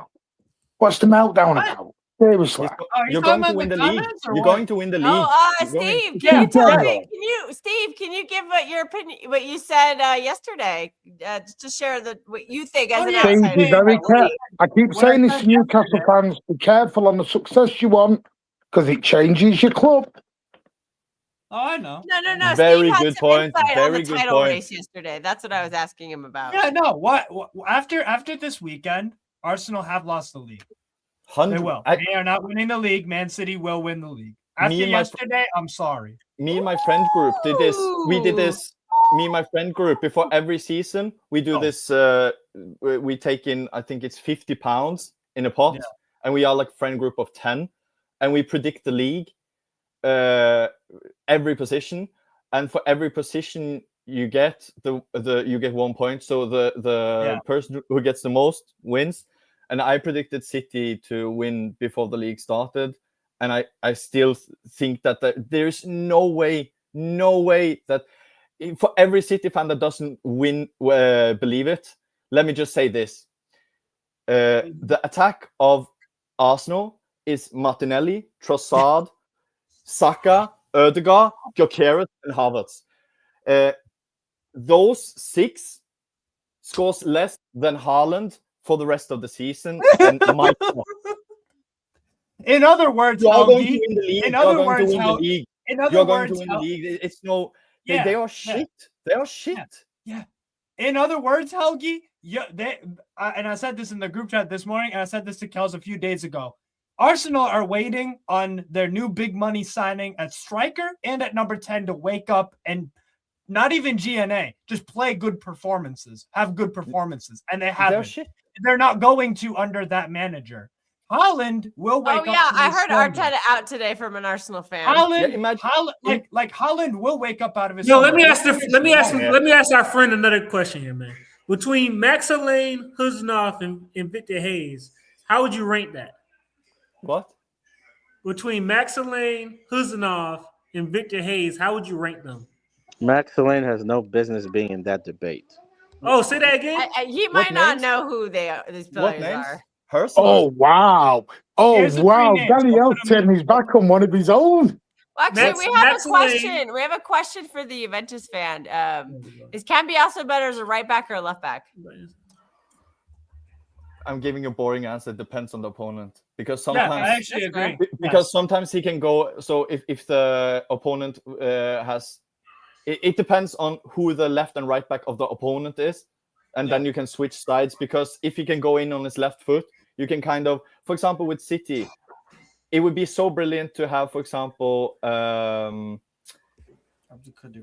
or Cherky at right wing, and then you have Cambiasso at right back, and he can like slide in and just release the ball to the right side, and then an overlap from Cherky and Foden come in from the side. So it depends on the opponent, but he can play a 3 at the back, like a centre back. He can play midfield.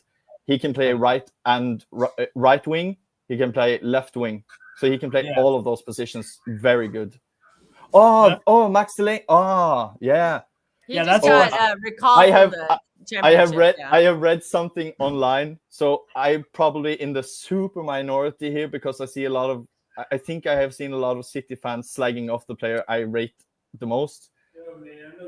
I would. You're gonna say Kusanov, aren't you? You're gonna say Kusanov. Yeah. I love him. He's like everything I want in a defense.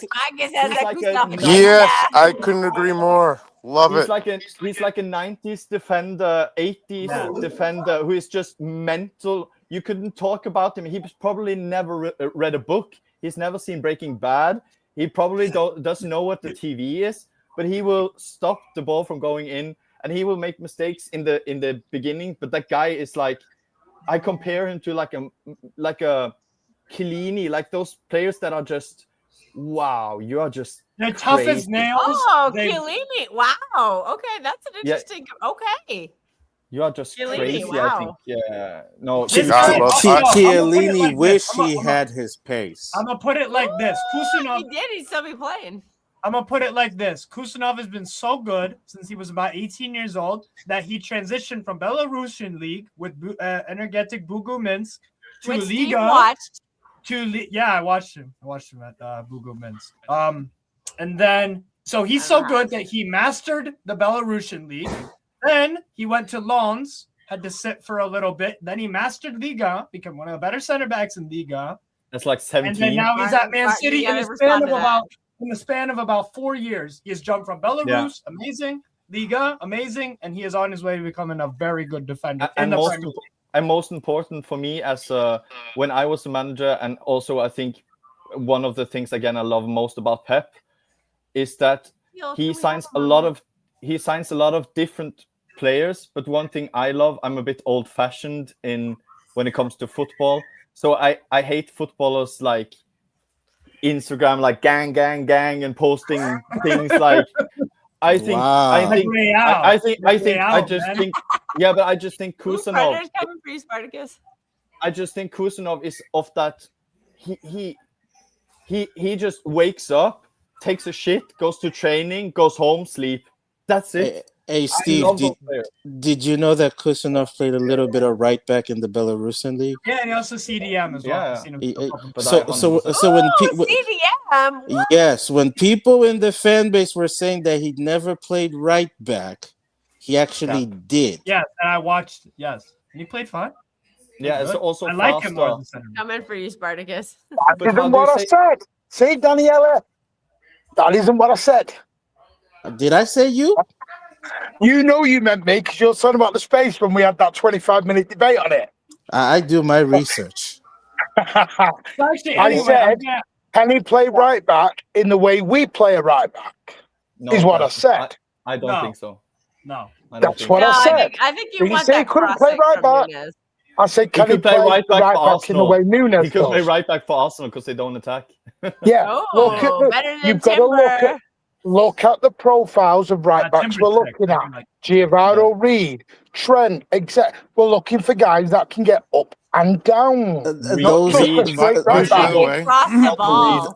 Those are can get up. Cannot get down though. Will melt down if we Trent sign cannot Trent. get down. No, I'm all about the Trent. All about the Trent for the piss take. Hell to the no. No, Hell epic to the piss no. Hell to the epic no, piss don't want take. that. No way, no way. No. The only Epic reason I piss want take. Come on Trent now. is for the piss take. No, I can't Yeah, lie. the only If reason I you- want it is for the if piss Man take. City get- want if Man City get- defense. The potential. Well, you better Man- buckle up, sit tight, and bite on your pillow, Daniela, for the next couple of years. Yeah, we're gonna do Benjamin Mendy, but on the right side. Guys, I don't think anyone can comprehend how disgusting it would be if Trent went to Man City and balled out to his potential. I would love it. How much, yo, Holland was Benjamin Mendy. Benjamin Mendy. Imagine, just imagine M62, which is the motorway here, the M62 Benjamin between Mendy. Liverpool and Manchester, and you put a blue poster with Trent up, coming into Manchester, going out of Liverpool that says, this means it'd be more. amazing. Oh, it'd be amazing. Amazing, Martin. I love it. Benjamin already Mendy. begun. I will say it again. Benjamin Mendy on a side that needs defense. He's a left He's back, though. Mendy. He's Great left back, going though. forward, cannot defend his soul. We don't need that. It doesn't matter what you need. It's what the club want to do. Steve, say what you just said to me in a text message. I Say it I in the said stream. Trent to Holland would be a cheat code. If you can make De that manhã não tem? try it. Oh, that'd be playing more direct. See, I like that. Spartacus, o telefone. Spartacus, o I telefone. actually do think we'll end up with Gerard Reed. I think we'll end up with Reed. Reed is class. Yeah, because when you think about it, I know La Liga release clauses are just psychotic. Like if we realistically wanted to try to get Trent, how much? It probably costs a decent amount of money. Michael Coyote. Yeah, Coyote's my guy too. Coyote's my guy. But one thing that speaks how do you say it? I thought you didn't want to play a premium. I thought you didn't. Sorry, Coyote's not a can I ask premium. a question to the panel before I jump just on the cushion off? No, wait, so you think Brentford will sell him to us on the cheap? Not on the cheap. He's worth his price. Yes. Oh, okay. He is worth the potential damage that could do. But He's you say worth it. Anderson isn't worth That'd the be the price. end Though. of What's Ignore. going on here, man? What question? Can I would just you ask a want to question ask on the? Martin? Yeah. Can I just go ask a ahead, very Martin. quick question on Kushinov? Yeah. Is he going to be happy being fourth choice next year, though? That's my question. Yeah. Who? Do you think he's fourth choice or fifth choice? Because No, he's asking- I heard he's a lot of asking high praise about Victor Hayes. Martin Well, is they also they are looking at another centre back. Really? Mm-hmm. Oh. Who would? Yeah, but I got okay, but I got a question about that, To Martin. Hold on a replace second. Diaz or to They never learn. They never learn. Tell him. Are they going to sell Husinov? Wait a minute. We have 5 center backs, right? And we only have 1 right back. Maybe we have 2. Pep, can you guys not see Pep pulling a madness and putting Kushinov somewhere else in the back line just for shits and giggles because he thinks it'll work? And then, hey, it works. And everyone's like, oh my God, never saw it happen. No. He'd rather try Rico Lewis. Dude, he had him in Real Madrid. He shut down Vinny Jr. his first time playing for us as a right back. I've got a feeling he's going to go with Gavardio left back. Oh, this is when everyone's fit. I think he'll go Gavardio left back, Diaz, Gay. Because, by the way, Matt Gay is not coming here to play number 2 for anyone. Matt Gay is coming here to play. He's going to be better than better than good, better than best. And he's not dropping Diaz. He's not dropping Diaz out, and he ain't dropping Gavardio out. So this is where. Do you have the back? No, because I think he'll go. I think he'll go Nunes, Gavardio, Diaz, and Gay when they're all fit. To Teal I have suspicions about that as well. Teal said, I just fucking hate Vardiol as a left back. I hate it. Teal said, is Marmoush going to be happy holding the bench for Doku next season? My answer not. to that would be, he isn't going to hold the bench for Doku because he's going to start, because you have to have patience for the rest of the season, and it's going to take his place, and just calma. Yeah. I think I would not be surprised if we sold Doku in the summer. I'm just gonna say. Because I'm telling you now, by the way, Diaz is back in 2 weeks, so it'll be intriguing if he goes straight back in. Because I've got a feeling, come to the end of the season, you'll have a back line of Diaz and Gay. I really hope that we don't rush him back. That's my biggest fear. We cannot do a repeat of last season. Well, he's training fine now. He's recovered well. Yeah, he's due to be back He's due to be back for the Liverpool or Spurs game, one of the two. Do you think Pep or new coach keeps Kusanov?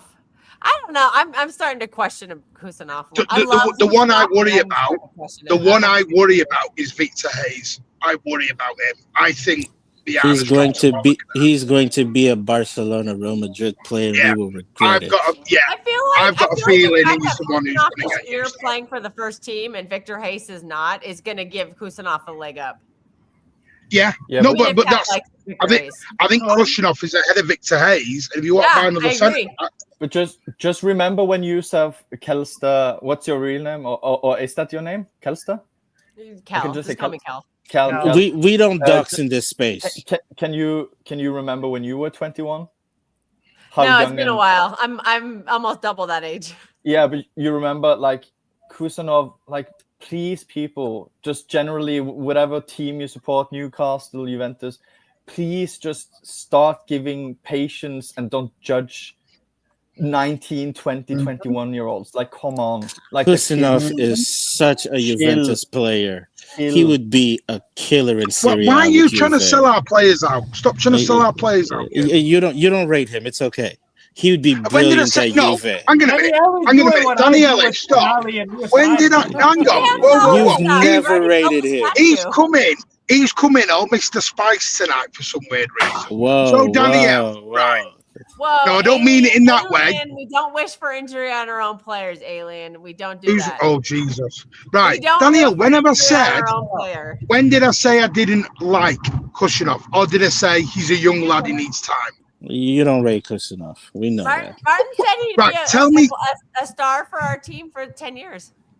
I've said when he's in, I think he'll be amazing.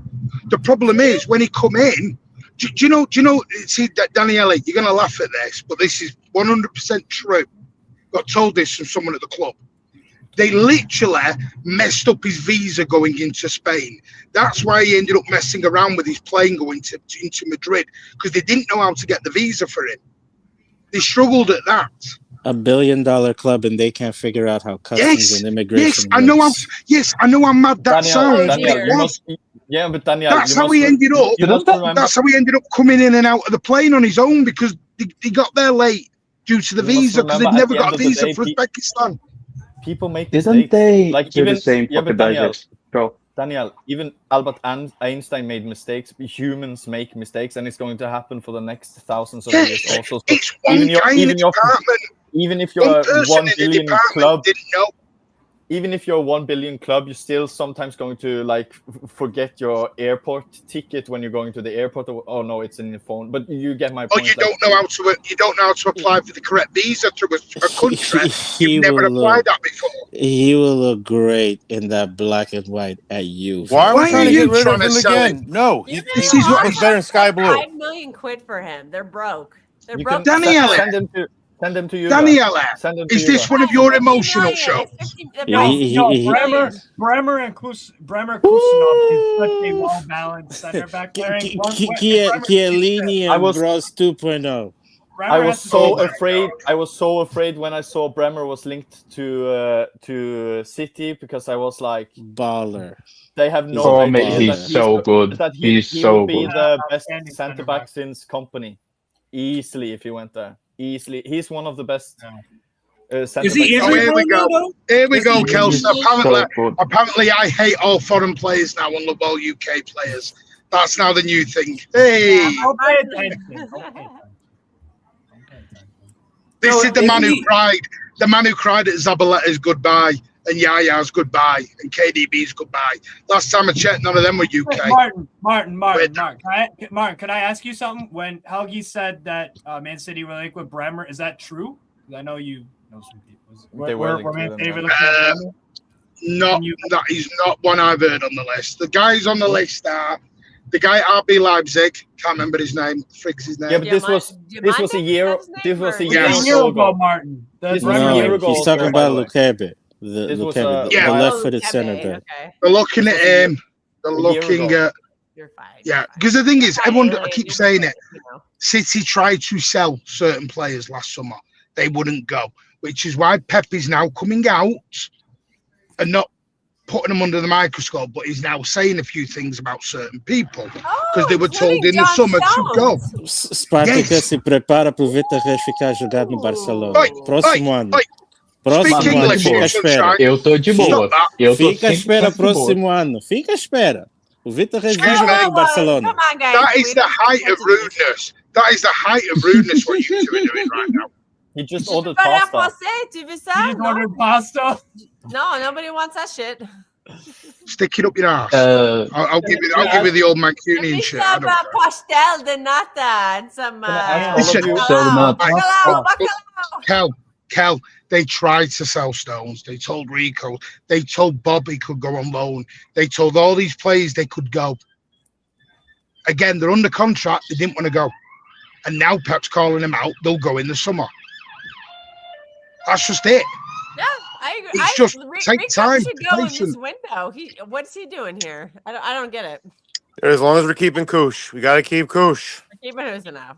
Can I ask I'm in the thing with Husinov. Can I ask all of you a If I would question? say, Here comes the Husinov hater. Here comes the Husinov hater. if I would say, Order in the court. Order in the court. Order in the court. if I would say among the centre backs, I would say with Husinov is the highest ceiling, but the hardest to get there. The one that has the more work to be done to be getting to that ceiling. Vitor Reis has the median ceiling, but it's closer and easier to get there. And Alain is closer to the ceiling, but is also very good. I think that's what we have. Okay, guys. So here's an observation. And he loves Max Elaine, from what I've heard. Here's an observation I had about Kush. The first time we saw him play against Chelsea, right? Remember he had that huge mistake. Chelsea scored. Now from there on out, now I was watching him, and what I liked so much, and what impressed me so much about that was he got up, charged forward, and kept going. He stopped Sancho when he had Ederson beat, blocked the shot, which would have been a goal. He then closed down Jackson after Jackson beat Nunes. And this is after the kid on his debut was responsible for letting a goal go in. And I'm like right there, I'm like, this kid needs to be protected. Because he's going to get beat down all the time. Scored, by the way. I think that's why we're bringing in more experienced center Madueke's back. been hot shit ever since then. I think that's why we're bringing in more experienced center back so he can learn underneath them and it gives him time. I just love the raw. I just love the raw physicality, dude. He's just like he's gonna smash people. I love it. But that's not gonna take you very far. The best centre backs out there are not physical beasts; they're intelligent monsters. Well, go tell that. Go talk to Gabriel Saliba, man. They're pretty physical beasts. Half the world. Saliba's not a physical monster. Dude, those guys knock people around for fun. Gabriel is. Gabriel's not a physical monster. You know what? Gabriel has a lot of bozo moments, just so you know. That's I'm true. just talking about physicality. Gabriel is just as fast as Ruben Diaz. The guy is slow as fuck. I'm talking about Kushunov. Kushunov is fast as fuck, though. But when I said physicality doesn't get you far alone, you need to have a good brain in it. I think Kushinov's got speed and some brain in there. Come on now. He's 20. He's a young one. He's a youngster. Yeah, but go on, Spartacus, the thing you're saying, like now I'm actually saying, because that what you said is not opinion, it's just wrong. Because, and I'm going to tell you why. There is 100 different ways to be a good center back. So you're not wrong or right in that respect, but you can be a physical center back and be world class. You could be Mascherano 5'8" and be world class. You can be so what you're saying You is could like be Dan Burn. You could be Dan Burn. Okay, yes. let's So okay. saying his profile isn't that's crap because there's like 100 different center backs who have been world Danielle, you class. better take notes. This is not what this is not what I mean. By the way, Wait. What What I did you mean say? is Husanov. Let me poo-poo this comment. Daniele does a good job at that, and so does Helgi. Let's be honest. Also, I So, have to back up. what I I have to meant- back up Martin. Martin has said that Kuznetsov will be a 10-year defender. I've Wait, heard what's it on the this poo-poo stream, about? And I've heard it in his spaces. Wait. Let me just. I've said that loads, it but quickly. apparently I've got an agenda just because I've not made him Daniele. Paolo Maldini. Daniele, I was Martin, defending because you. you won't build the statue. That's why. Okay, no, because I've not made him Paolo Maldini and built a statue already. Okay, let me just clarify something that I just said. 10-year player, so No. For me, Wait, for guys, me to does I get have a to go? statue, you have to have been there 10 years nearly and won and created a legacy. Then you get a statue. That's fair. What are you saying, Helgi? Let me just say very quickly because I have to go in a while. Okay.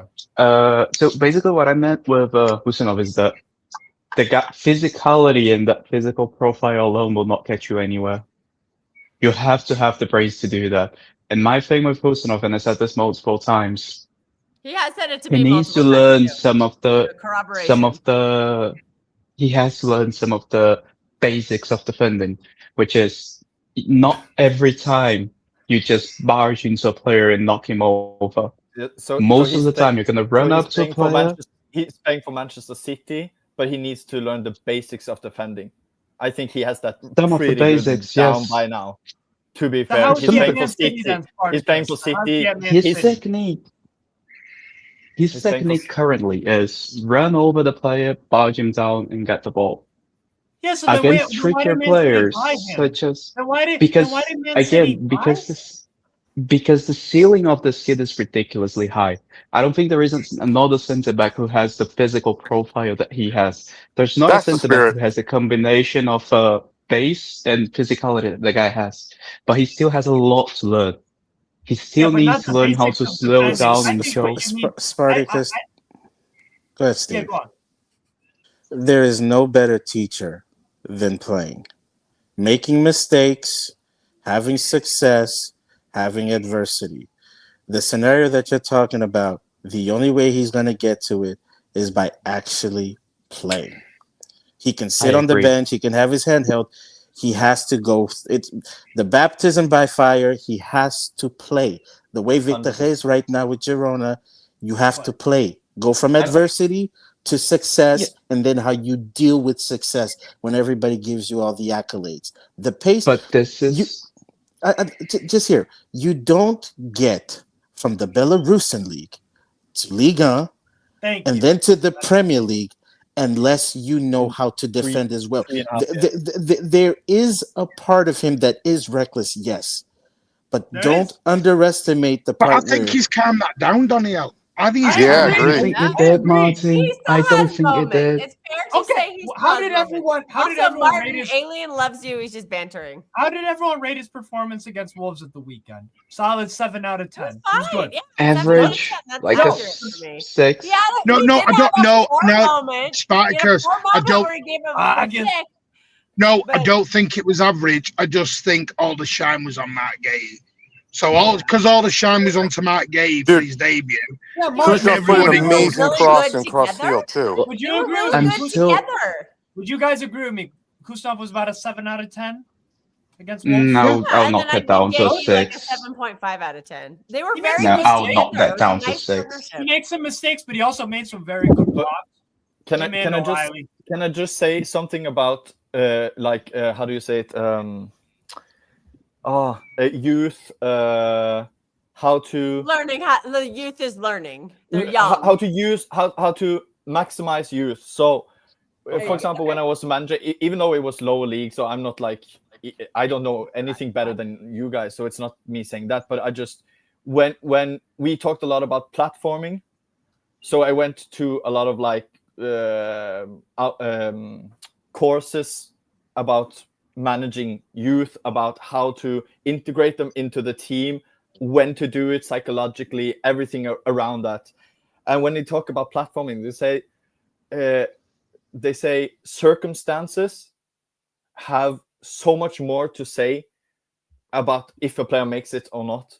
And what they mean by that is playing Kusanov when he is needed away in the semifinal or whatever is not the best way to nurture. He should just, if I was in a perfect world for City and Kell was manager or whatever, the best scenario for Kusanov is to basically, I agree that playing Baptist of Fire and that type of thing, but also you are also a team balancing, going to challenge for the title. Also, you are a team challenging for the title. So, yes, Baptism of Fire, he needs to play, but also he can't play every week and challenge for the title because that's unrealistic. So, in a perfect world with no injuries, you should play like 2-3 center backs ahead of him, Ruben Diaz, Guehi, and maybe another or whatever, and play him against lower league teams, against the easy teams in the Champions League, and just feed him, nurture him. When he's off form, don't play him, and just nurture him. And in 2-3 years' time, he can take over. So that's my point. Is he ready today? No. Is he supposed to be ready today? No. Will he have a lot of bad games? Someone gets it. At last, someone gets it. Absolutely spot on, Helgi. Before people stop me, this was what I was getting at. Daniela, let me just finish this. I'll leave after this. I'll leave after this. This is where I was getting into. I think Husanov, this thing of playing him by baptism of fire, playing him constantly, and it's not really going to help him. Because there is such a thing as a context for you to play a player. You throw him against Madrid that can either make him. Wait. I'm going to say this and then I'm going to leave. So I think with Husanov, I don't think he's good. I don't think it's in his best interest to stay at City to develop his career. I think he should have been loaned, like Hayes did. But unfortunately, because of the way that we have the centre backs right now, we can't. And I think this is going to be bad for his career because I think he needs the game time to develop. So hang on. Well, I disagree. No, I've got to disagree. Sorry, because I think you're talking a lot of waffle. Right. So Manchester City then should have let him go to Newcastle or Brighton or Tottenham or wherever he becomes good, and then in 3 years' time we've got to go and spend 90 million to get him out the door. So instead, we've used our brains a bit and brought in a young player at 25 mil, and we can develop him ourselves. What's wrong with that? Also, what about this? Savinho's doing great on our bench. Should he have gone out and developed somewhere else? We're going to apply that? No, because I think Savio is in a different stage of his career now. You're paying Martin, 3 times the money. Martin, what I was going to say is that I think we should have made a choice between either Victor Hayes or Husanov. Getting both was a mistake. Yeah, but Victor Hayes, I don't think Victor Hayes is going to make it because the talk is he's going to go back out on loan next year. So and I don't think there's a pathway for him because you're going to have Diaz, Gabardio, who's still young. Gay's only 25. You're looking at bringing in another centre back, and you've got Kushanoff. And you got Simpson. I don't see a pathway for Victor Hayes. I think 35 million for Victor Hayes has been a waste. I think they've wasted 35 million. But this is where I'm saying. I think getting both of them is a mistake. Get one of them. Either choose Husanov or choose Victor Hayes. Which one you're going to choose, live with it. The other one becomes the best defender on the planet, so be it. No, but that's all I'm saying. Develop both.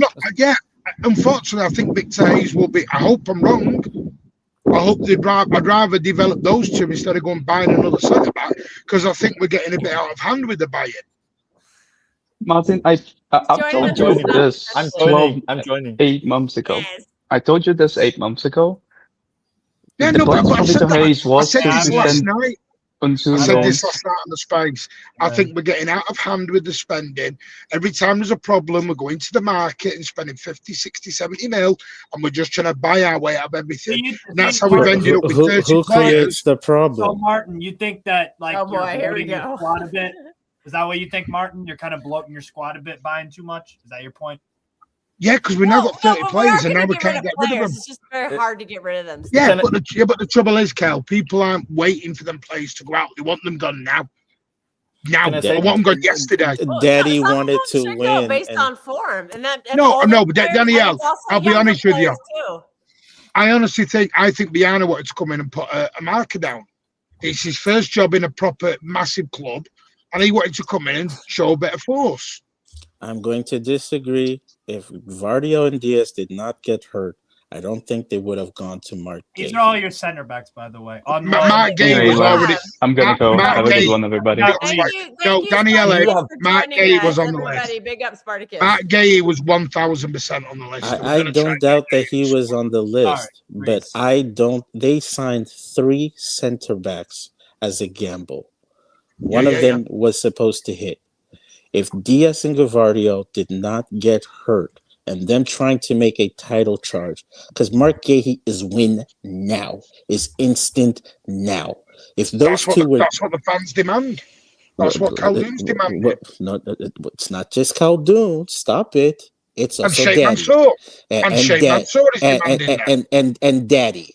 Daddy wants to win right now. Daddy wanted new toys. Daddy created an environment. Who did you mean by Daddy? Sorry, who do you mean by Daddy? You know who Daddy is. You know who Daddy is. Pep Guardiola. You know exactly. So His Highness Sheikh Mansour has no say in this. Pep is the face of the project. Daddy wanted to win. Daddy wanted new toys. Get off your island. I'm not on my island. I've lived with it. Daddy wanted to make Danielle, you're on a crowded island, the Pep Out Island. Well, listen, I see pretenders, and I'm on my corner. Yes. Helgi. Are you a City is fan? Pep Out. Yes, I am a City fan. City right now, to me, are in a transition. Pep Guardiola is in a win now. You cannot have both. If you're signing youth and not integrating them, you need to bring in somebody to refresh and build the foundation to give yourself 5 to 7 years of sustained success. At some point, Pep Guardiola was going to go. Bill Belichick left 20. How many years was he there? 23 years with the Patriots. At some point, Danielle. And I wanted him out. And I wanted him out. Have you told the fan base that they don't? Have you told this to the fan base? The 90% of the fan base that want to win now. I'm not ready to do your 5-year project. First off, it's not my 5-year project. There are people what there you'd that like. It's not what I'd like. The first marker was 12 months ago. We didn't know whether he was going to be here or not, which means the rebuild would have had to start. At some point, it will have to happen. I would rather start it a year early than 2 years too late. Get the players that need to come in now versus getting stuck in between. I don't want to get stuck with bloated players at center back, midfield that don't fit the next manager because they were trying to fit Daddy's win now. We got quite a few options, by the way, at center back. Stop saying Daddy's win now. That's what the club are doing. Win now. Listen, Daddy, Sheikh Mansour, and the fan base all want to win now. At some point, that bill comes due. You can't always be in between. You see what we have to deal with? You see what we have to deal with? Don't remind me yet. You're one of Danielle, Steve, this is why I always say, be careful what you wish for up there. Be very careful what you wish for up there. This is coming your way. Okay, I know. This is going to be funny because we'll have Mad Hatter and Gundalorian on at the same time. And some people thought that Mad Hatter was Gundalorian because they sound similar. So welcome, Gundalorian. I am not afraid of life after Pep. It will come at some point, and they will have to prepare. I've just said it before. At some point, one second. At some point, Heidi, they have to pick and decide. You can't buy youth and say you want to go for a title charge because youth is not what wins you a title. You can't be Leicester and Cinderella. You need experience. You can integrate the youth, but ultimately, you still need experience. If he's unwilling to use the youth or integrate them, okay, fine. Then get him the win now that he needs to do the title charge. The next guy that comes in, he's going to be stuck with those players. And if we're in win now, we're in win now. Stuck with those players or pour him world class in basically every position. I bet he's crying. No. Well, that's a They great point. were world class, or not anymore. Well, but I just wanted to say, I googled just to be sure. Football FA was founded in 1892 or something. Yeah, 1863. FA was 1863. Okay. Cool. In 163 years. Yeah. There's been probably the best managers that ever existed for 163 years. Yes. And Pep out. Like, sorry, but nothing you say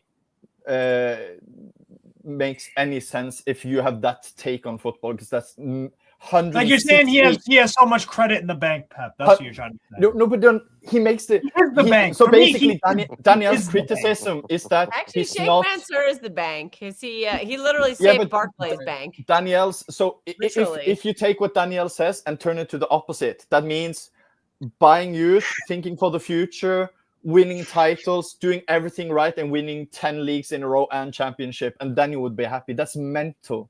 Like, you can't have all at the same time. Sometimes you will not win the league because you're kind of more in transition, and then you come back. Like, you have the best manager that's ever existed in 163 years. I like this guy. Bring him on more, Kelsey. Yeah, he's good. No, but sometimes that was all Steve.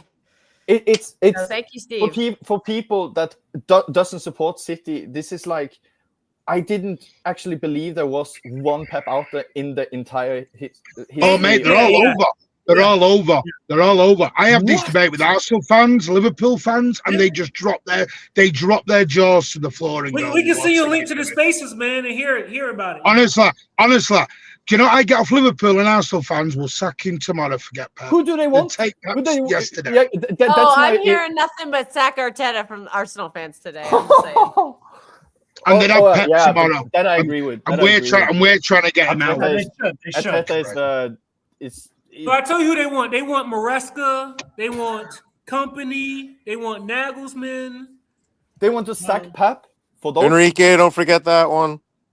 Enrique. Okay. Yeah, that's the other one everyone wants. They want to lose Donnarumma to get Enrique. Let me make my brief point about Luis Enrique. Okay, Paris, and if anyone disagrees, make your case. PSG is the best sporting. PSG is the best footballing sporting project on earth. No other club has more money. No other club has more players. An easier league.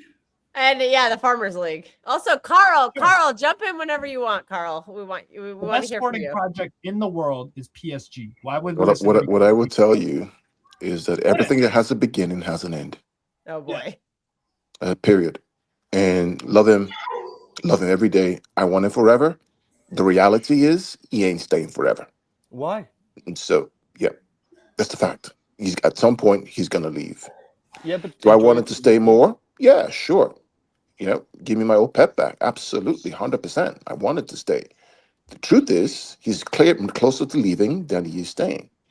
If you don't understand that, you're not living in the real world. But Carl, would you offer him would you want him to sign a 5-year deal right now? It depends. Does he have the energy? Does he have the energy to go again and again and again and again? If not, just go into the sunset. Enjoy what you've done. Build a legacy. I think is a fair point. Yeah. Because the argument about Pep out is insane. But the argument you are making is 100%. I think because if you look at him, he's the person that needs to be like on it all of the time. Yep. But there is, but to kind of be like actively want him out is mental for me. But your point you make now is 100% true. That's my argument though has always been that that's an inner Pep thing that he has to decide. It takes a lot out of him. It takes a lot out of him. And there have been moments where you know that there have been blips in his decision making in many, many moments. And the last 2 years, I would say more blips than what he used to do, which says like what? Can you name one? Oh, Chelsea Just final. To clarify for the audience. Chelsea Champions League final. That's a clear blip. He said it himself. Oh no, you said the last 2 years. That was 5 years. Yeah, last 2 years. Oh yeah, I can give you. I can 6 months ago. Al Hilal game. Al Hilal game at Club World Cup. But hang on, Carl. Isn't it weird? I'm sorry. Isn't it weird how it's when we've not won the title, the blips are in the last 2 years? But I'm not worried about the title, mate. I'm worried about the games that I see blips. I've seen it. I'm like, wow, why are you doing that, bro? What's going on here? Why are you doing that? Twice. Right. So for me, that's what I'm looking at. Do I want him out? Not if he performs the way he performs. Absolutely not. But if he's tired and doesn't have the energy and their issues, bro, take a rest. It's okay. There's nothing wrong. Your legacy won't be hurt. In 10 years. But nothing lasts forever, Martin. Nothing lasts forever. No one could go on that level forever. To me, there's no one better out there right now. There's no one better out there. I don't know, right? I don't. You can't say that. You're not getting Enrique. Enrique is not coming in. I'm not saying it. Listen. The end so who'd you justifies go it. The end. Let me finish. Can I finish? If he doesn't win the title this season, to Arteta, Arteta's better than him this season. Fact. Oh. No. Carl, I've been talking to an Arsenal If he doesn't win the title this season, all he's doing is ripping on Arteta. He said he just said it's not about the title, and then mentioned the title. Again, last year, who was the best manager in the league last year? But it's about momentum. Hey, Nielsen. It's about momentum. It's about Arsenal in their kind of we have to win now or else Arteta gets agreed. Okay, agreed. Was Pep the best manager in the league last year? No. And Pep this season has a team that just gave everything last season and the season before. But let's stick to the facts, right? I mean, who was the best manager in the league last year? Slot. Period. Okay. Who was the best manager in the Champions League last year? Luis Enrique in the Premier League last season. Okay. Right. So if this year, if we win nothing again and we don't perform to our levels, who could be the best manager in the league? So my point is that he set a standard that's hard to maintain, right? And if he goes a year after year not maintaining that standard, maybe he needs to change certain things or get a rest. It's okay. There's nothing wrong with that. He did it at Barcelona. Is it title or bust for Pep Guardiola? Is that what you're saying? No, not necessarily. Not necessarily, right? If we perform brilliantly and lose out on the last game with a point or two, fine. No worries. I can see progress. But if you're 15 points behind, like last year, whatever it was last year, mate, this, he himself has said, listen, nothing's guaranteed. Pitch points. It's very similar to, and I'm going to use a player in a different sport example, but it's going to make sense. LeBron James has not been the best player in the NBA the past 3-4 years even. He's not been. Nowhere near it. He's really good, but just like with Pep, he's set a standard. LeBron set a standard in the NBA. And now he's not there anymore, and people are fine. But Steve, we're never going to get that standard again. People are chasing. I think the thing for me, former glory that he's never coming back. The thing for me that I noticed is that the players he has right now are not the same kind of tiki-taka, pass and move kind of players that he had before. 17, 18, 18, 19, Bayern Munich. Right? That's what he has right now are more transition kind of players, and he still wants to play the same way he played with De Bruyne and David Silva and all these guys. They're not. And when he defaults to what these guys are good at, doesn't lose to Arsenal, doesn't lose to Liverpool, doesn't lose to United at home. When he tries to play this tiki-taka, pass and move control, gets smashed by the likes of Brighton and all these teams. Like, what the hell are we doing? Glimt, Man United, loss y'all took. Yeah, but Carl, this is exactly what I was talking about. Like when we saw the switch over to the 3-1-6 in the very beginning of January. Oh God, yeah. That was one of the big issues with me that I've been having a moan about for a while, and it changed thankfully against the Wolves game, but still, the stats back it up. Shots on target fell off a cliff almost by 50% relative to December, November, October, and September. Yeah. Actually, I had a question for. Oh, sorry. Go on. My bad. No, it's all right. I'm good. I was just gonna ask Helgi. I don't know if you watched the Bodo Glimt Man City game, but how do you think? Do you think Pep set up right for that game? Did you watch it? What was the reaction Yeah, in yeah. Norway. Of course, I watched it. It was like I bet the whole country was. Yep, 100%. So my team is not Bodø Glimt because I live. We are the total opposite in the country. My team is actually called Viking. Yeah, we won the league. Yeah, we won the league. Yeah. First 1 point, first title in 26 years. But yeah, I think when a team like City lose against Bodø Glimt or whatever, or like when United lost against Grimsby, it's never down to tactics. Like, it's about the mindset of the players going into this. So it's not like the mindset of the players. Pep has this super off day where he's gone in the dressing room and told everyone like, be out of position and be shit. Like, no, like he has set up a plan. Maybe it's the wrong plan, but City with the wrong plan. If my cat was managing City, he should still be able to just meow, and they should still go out to win. So tactics kind of go out the window against lower teams. It's more emphasis on Bodø Glimt to tactically have a setup and for the players to overperform. Yeah. So I just think they knew what City was going to do, but I agree with the 3-1-6 thing, and I also think City had the wrong approach. Yes. But that is still allowed as a manager to do mistakes, even though you have been in the game. You're going to kind of hand one off, but in the wider I area, wasn't going to go there, but but in the wider area of things, I'm just thinking like, again, not to repeat myself, but in the history of football, what manager has won so much in a long period of time? And I know the good things come to an end and whatever, but that is a Pep thing and not a fan thing. It's him for the decide, not you, because you don't know what he's feeling. But we have two sample examples, different circumstances, but very similar. Yeah, but you don't know. You don't know. Wait, hold on. I'm not Pep. That's right.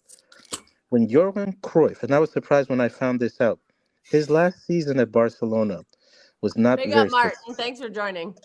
Thank you for coming, Martin.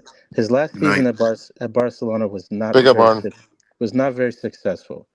He did not win any major trophies. So you can be even the pioneer of the tiki-taka total football, and you can have the best man management and how you manage players. There comes a time where it's either by you or the club. You have to make that transition. Yeah, no, Cruyff left after his last season at Barcelona. Even why? Why can't he be 10 more years if he wants to and feels like he can? Why? Why does that have to come to that? No, but see, that's a personal request.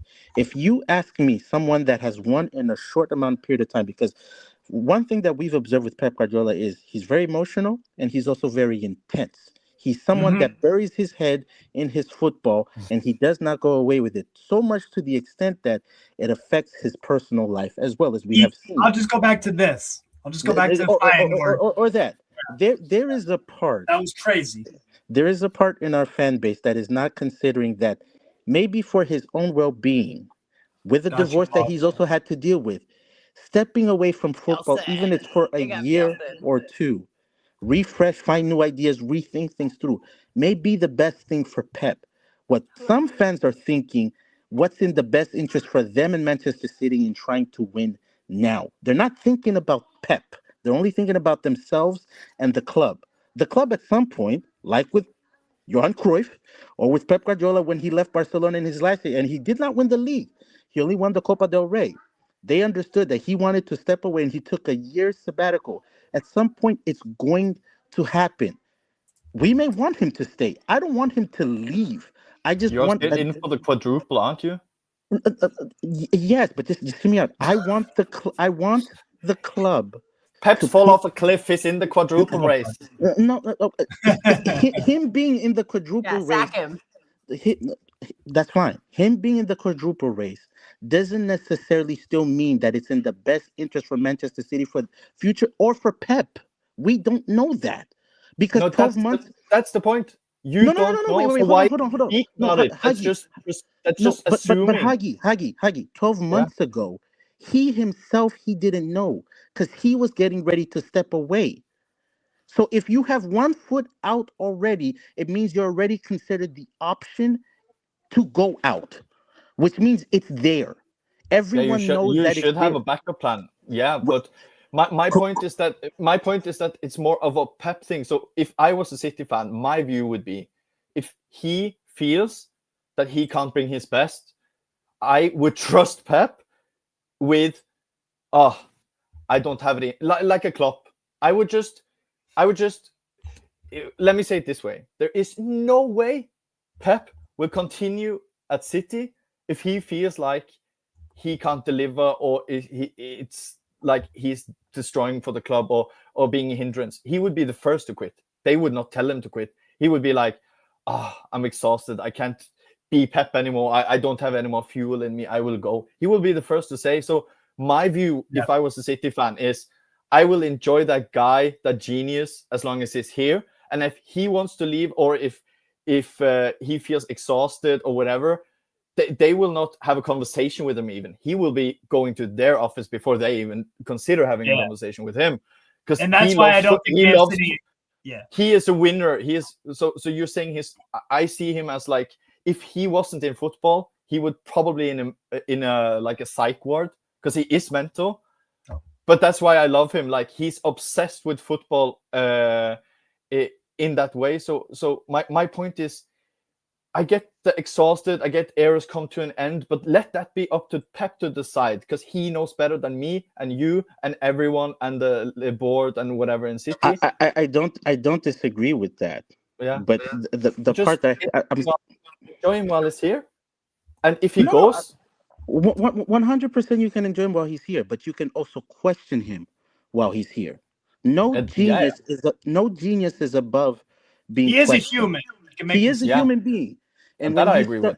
When you start seeing patterns where it's not, again, he's entitled to even evolve to a new phase.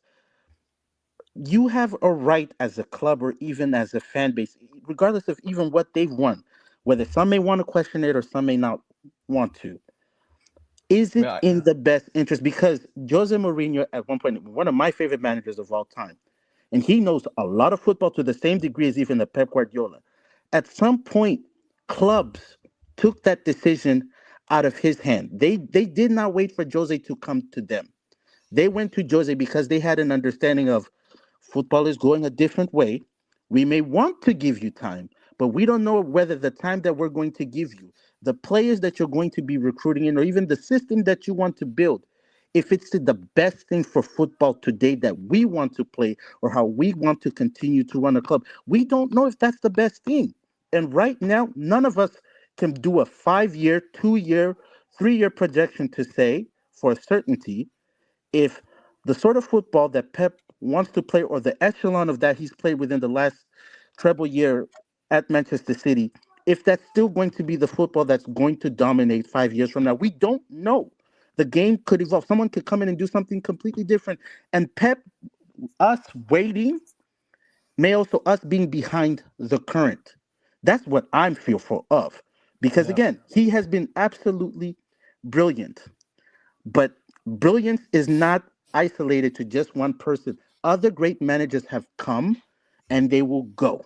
City have the resources and the infrastructure to attract talent, to nurture talent, even within a place. We won before Pep. I'm certain that we will win without Pep, but it won't be dominating with the same degree. And I think that's that's fair.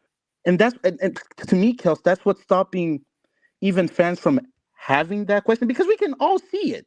We're not the same team. We're not the same team. We are a different evolution. Can people deal with that evolution even now under this version of Pep? Some may not, and some may. That is, to me, the football that we're all struggling to accept. Daniel, can I just say something? I think we have to accept that it will, when Pep leaves, even when Pep's still here, we've kind of stopped dominating. It's probably going to just go back to what we were before Pep, under Mancini and Pellegrini, which I don't think was that bad. We won we won 2 leagues under those. Wasn't that bad? You were insane. We were competitive in Europe. We made a semifinal of the Champions League. So Is They had that an really insane that horrible? team. That's facts. Are What you was that- hearing this, wait, what Steve? was Are you that- hearing this, Steve? When what they was are that talking team? about Wait, like what was that sending team? Was that the- Kusanov that on the loan team- and we weren't So that wait. bad at, oh, sorry. Yeah, that was the team with what? Jesus Navas, It was Aguero, crazy. David Silva, Yaya Toure. Company. We have Yeah, a- we still Kobe attract, were like we Juve attracted in the those early kind of players 2000s. without Pep Mendy, Guardiola. People Zabaleta, act like Pep is Samir the be all and Nasri. end all. I watched every City game, every cup game for that period as well, just because it was so you see, I'm Beautiful even football. speechless just Beautiful thinking about it. It football. was so Yeah. it was so fresh and new. Also, it was so not English. It was so But do you agree there's a talent drain though? There's a talent drain. There right? is. So- There, yeah. 100%. I agree with What do you. you mean There's by There's a talent drain? What do you mean? What do you mean? Too many project players. Yeah, and Well, like also the upper echelon, like okay, There's let's trouble. put it this way. Teams 10 never years, want 15 teams years never ago, buy Erling Haaland would be one of the guys. He'd be one of the guys. He wouldn't be the best striker in the world. He'd be one of the guys because there were like 5 other strikers. There was Cavani. He was great. There was I'm like spacing out on the names right now, but there was a lot of really good strikers routinely racking up 40, 50 goals a season. Wayne Rooney. Yeah, Rooney. There was fucking Ronaldo. Yeah, but I mean, even Ronaldo's not a relegation striker, teams, but he even was racking up a relegation shit ton in of Premier goals. League had Messi was better- racking up a shit ton. Nobody Samuel does that anymore. Declan Samuel Rice Eto'o. would be average back then. agree with Zlatan this. Ibrahimovic. Ballon d'Or winner. Like, Yes. Higuain. I think there is a talent. I just No, think Steve, that's James, not true. Steve. I That's not agree with this true. completely. I think I the agree with ceiling this has gone from 1000%. up here to like down here. Steve, that's why the Talent top Oh, I clubs see what have you're saying. the My best. bad. across My all bad. teams. The They're top saying clubs have the Bukayo best Saka is players. the best player, the best right winger in the league. Yeah, but he we went know that's not 365 true. days without an What is assist. your name? What are What we is your doing? name? Nielsen. This is my guy That's Nielsen. Ed. That's I Ed. agree. I agree Nielsen? with this. Bro, Oh, PUBG the Ed, guy, you're Let the me the just guy put in it the this chat's way. name is When Nielsen. I He's watched an Arsenal when I started watching football, Italian football when I was 6 years old, AC Milan's back four had better, like those 4 are better than the top 4 in the world right now. Let's just put it with Cafu, That's fine. Maldini, That's Nesta fine. in the same back line. Those are better than I any agree with defender that. and And that is goalkeeper as one well. and Goalkeeper that's as well. one team. So Yeah. so yes, there is. The reason I'm disagreeing with you, Steve, is that footballers before lived and breathed football. Now they are TikTokers, Instagrammers, fashion influencers. They are rappers. They make music They're videos. They do all sorts of they do all sorts of shit. Before that, they just They used to they go to just the club went, back in the day. That's it. they went to the Yeah. club back in the day. Maradona would do some coke, live like a rock star, but yeah. Yeah, Party but like it's a just rock. they lived and Party breathed like a rock star. and football. So and Yeah, so, we're not but saying this about anybody in today's game. but also I don't know if you agree with this, but I'm very strong on this opinion. But if you disagree, that's totally fine. I'm not right. But managers is also a serious problem because no one wants to hire a 60-year-old. Everyone wants to hire the 12-year-old. Like, oh, he's coming from a secret club in Austria. He's such good in tactics. Like Malta? You talking about like What? Malta? What? Malta at Juve? Malta? Yeah. Yeah, like Malta. Thiago Malta. Oh, Mota. Oh, I loved him though, but but he did shit. But I loved him. But my point is, we are just seeing no teams. Remember when I'm only 30, but even when I was just 20, people would all clubs, top clubs, shit clubs, relegation clubs, champion. Everyone was buying 30-year-olds. If you were challenging for the title, you need that bit of experience, the know-how. Yes, I agree The with that. 30-year-olds. If you're relegation, you bought a 30-year-old because he knows how. Now it's like everyone wants to just buy 20-year-olds and get 40-year-old managers. It's mental because then you have just a lot of inexperienced players with inexperienced managers all around. So I just think there is a huge problem with clubs thinking of players as assets because if you buy a 29, 30-year-old, They have no resale value. and that is my main argument. That's why I actually left management. I hate the data. In the sense of I'm not a stats. so let me tell you this story. when I was a manager, I had players, and I said I played often with I played 3-4-3 often, or 4-2-3-1. What kind of a 3-4-3? And in some areas, I was saying to my offensive players, I said, "Why the hell are you not shooting when you're outside the box cutting in?" And I had different players say this to me, and they said, kind of like, it wouldn't look good on the stats if I missed.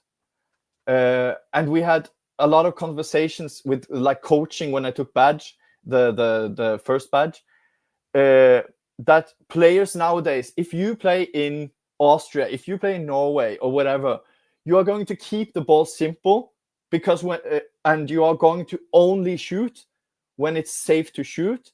You're going to keep it simple because everything you do is then tracked. So, oh, look at that. He has 94% pass accuracy from a little club in Norway. Oh, he has 7 shots and 7 goals, but maybe he should have had 17. So because of all this data, we take players that are physical, they can run, things that are measured. But actually, what when you think about the best players in history, it's quality. It's being insane, to be honest. Like Ronaldinho is mental. Ronaldo R9 is mental. Like Del Piero, Totti, Zidane, or whatever. They didn't want us like, oh, I don't have 74% ball accuracy. Oh, or GNA. He just shoots from all kinds of angles. Get him out of my club. Like this doesn't exist. Now we are like data, like XG, pass actuation, shot conversion. It's like, what in the world? This isn't football. So the geniuses has been removed for basically robots in systems, in tactics, in math. It's boring as hell, and that's why the best players are now playing in lesser clubs, and the most obedient, physical, athletic players are playing in the better clubs, but they have less quality than before. Because in our era now, if it was Totti, Del Piero, Ronaldinho, Zidane, they would have been benched because they're not pressing enough or something. So Helgi, I got a question for you, and I think you bring up a great point. It seems like you're kind of saying the soul of the sport is not what it once was. 100%. Now, I'm wondering from your perspective, right? So I feel like a lot of people, myself included, and I don't have the same kind of background a lot of you guys do because I only got into this sport in 2016. It seems like when I see Cherky play and see how he can play and the stuff that he does, and then I hear other people say to me, he reminds me of ballers back in the 90s and the 2000s. Again, I haven't really watched that. Would you guys say who have? Brilliant point.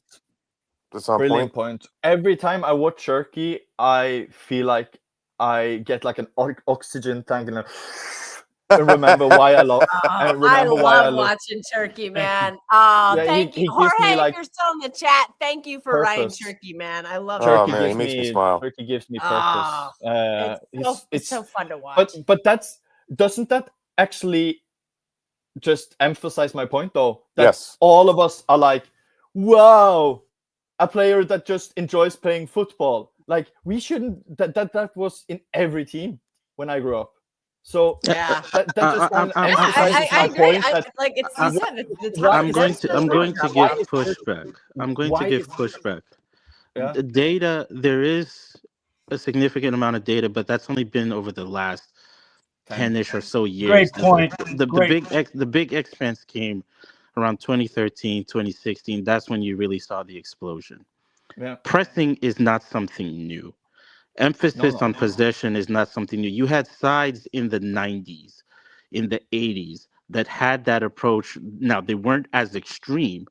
What clubs have tried to do with a lack of resources or significant access to resources is try and find a best way to either cheat football to give them the best chance to try and win today, to get promoted or to avoid relegation, or in other cases, to try and compete against the bigger clubs that have the name, that are better able to attract talent that you wouldn't be able to do so in other emphasis.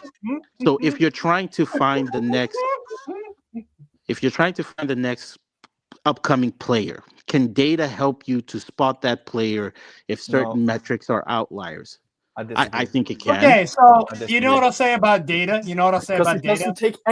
It doesn't take there's like a billion things that are more important than that stats doesn't take into consideration, which are way more important. I'm not saying that those things aren't important.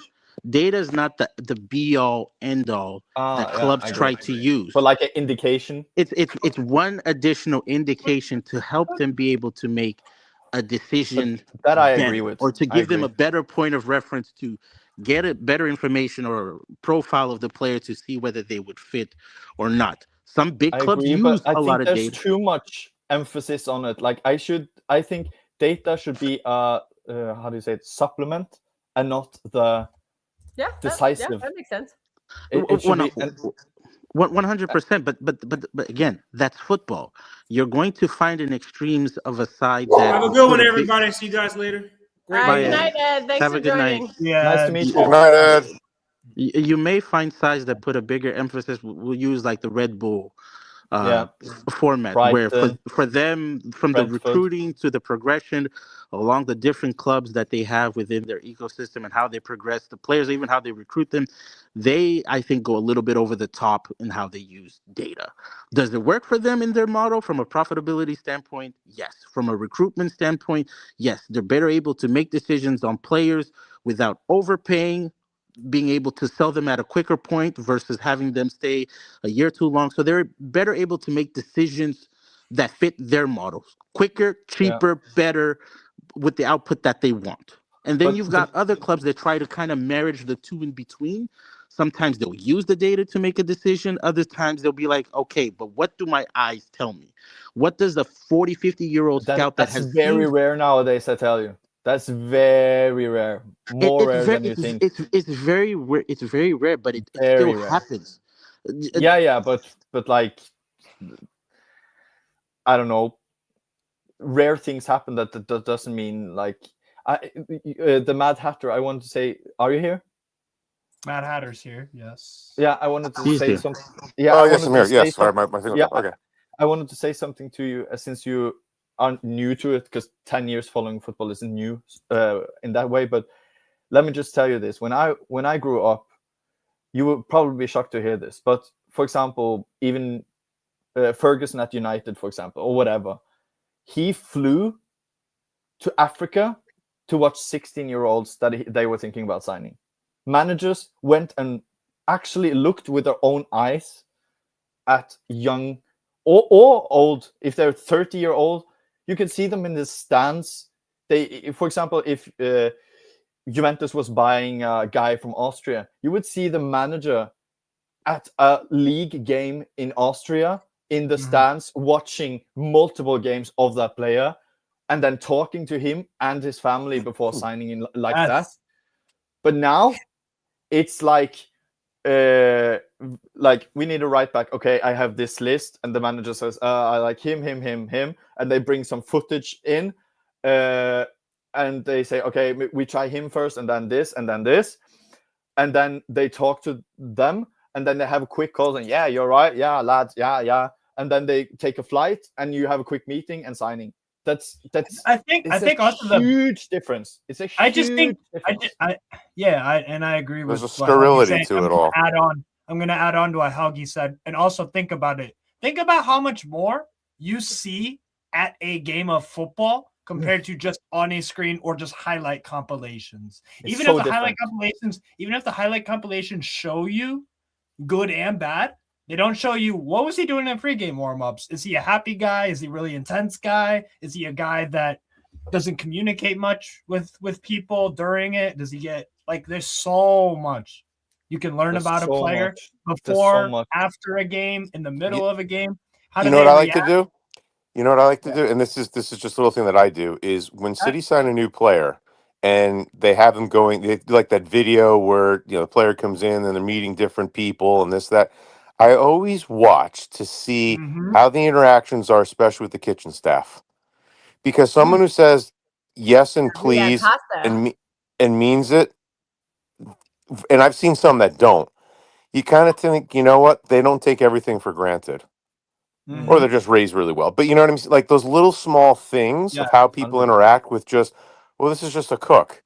Well, no, you know what I mean? Like some people might have that attitude, but you can look at how they act. Like this person, you can tell it kind of means something.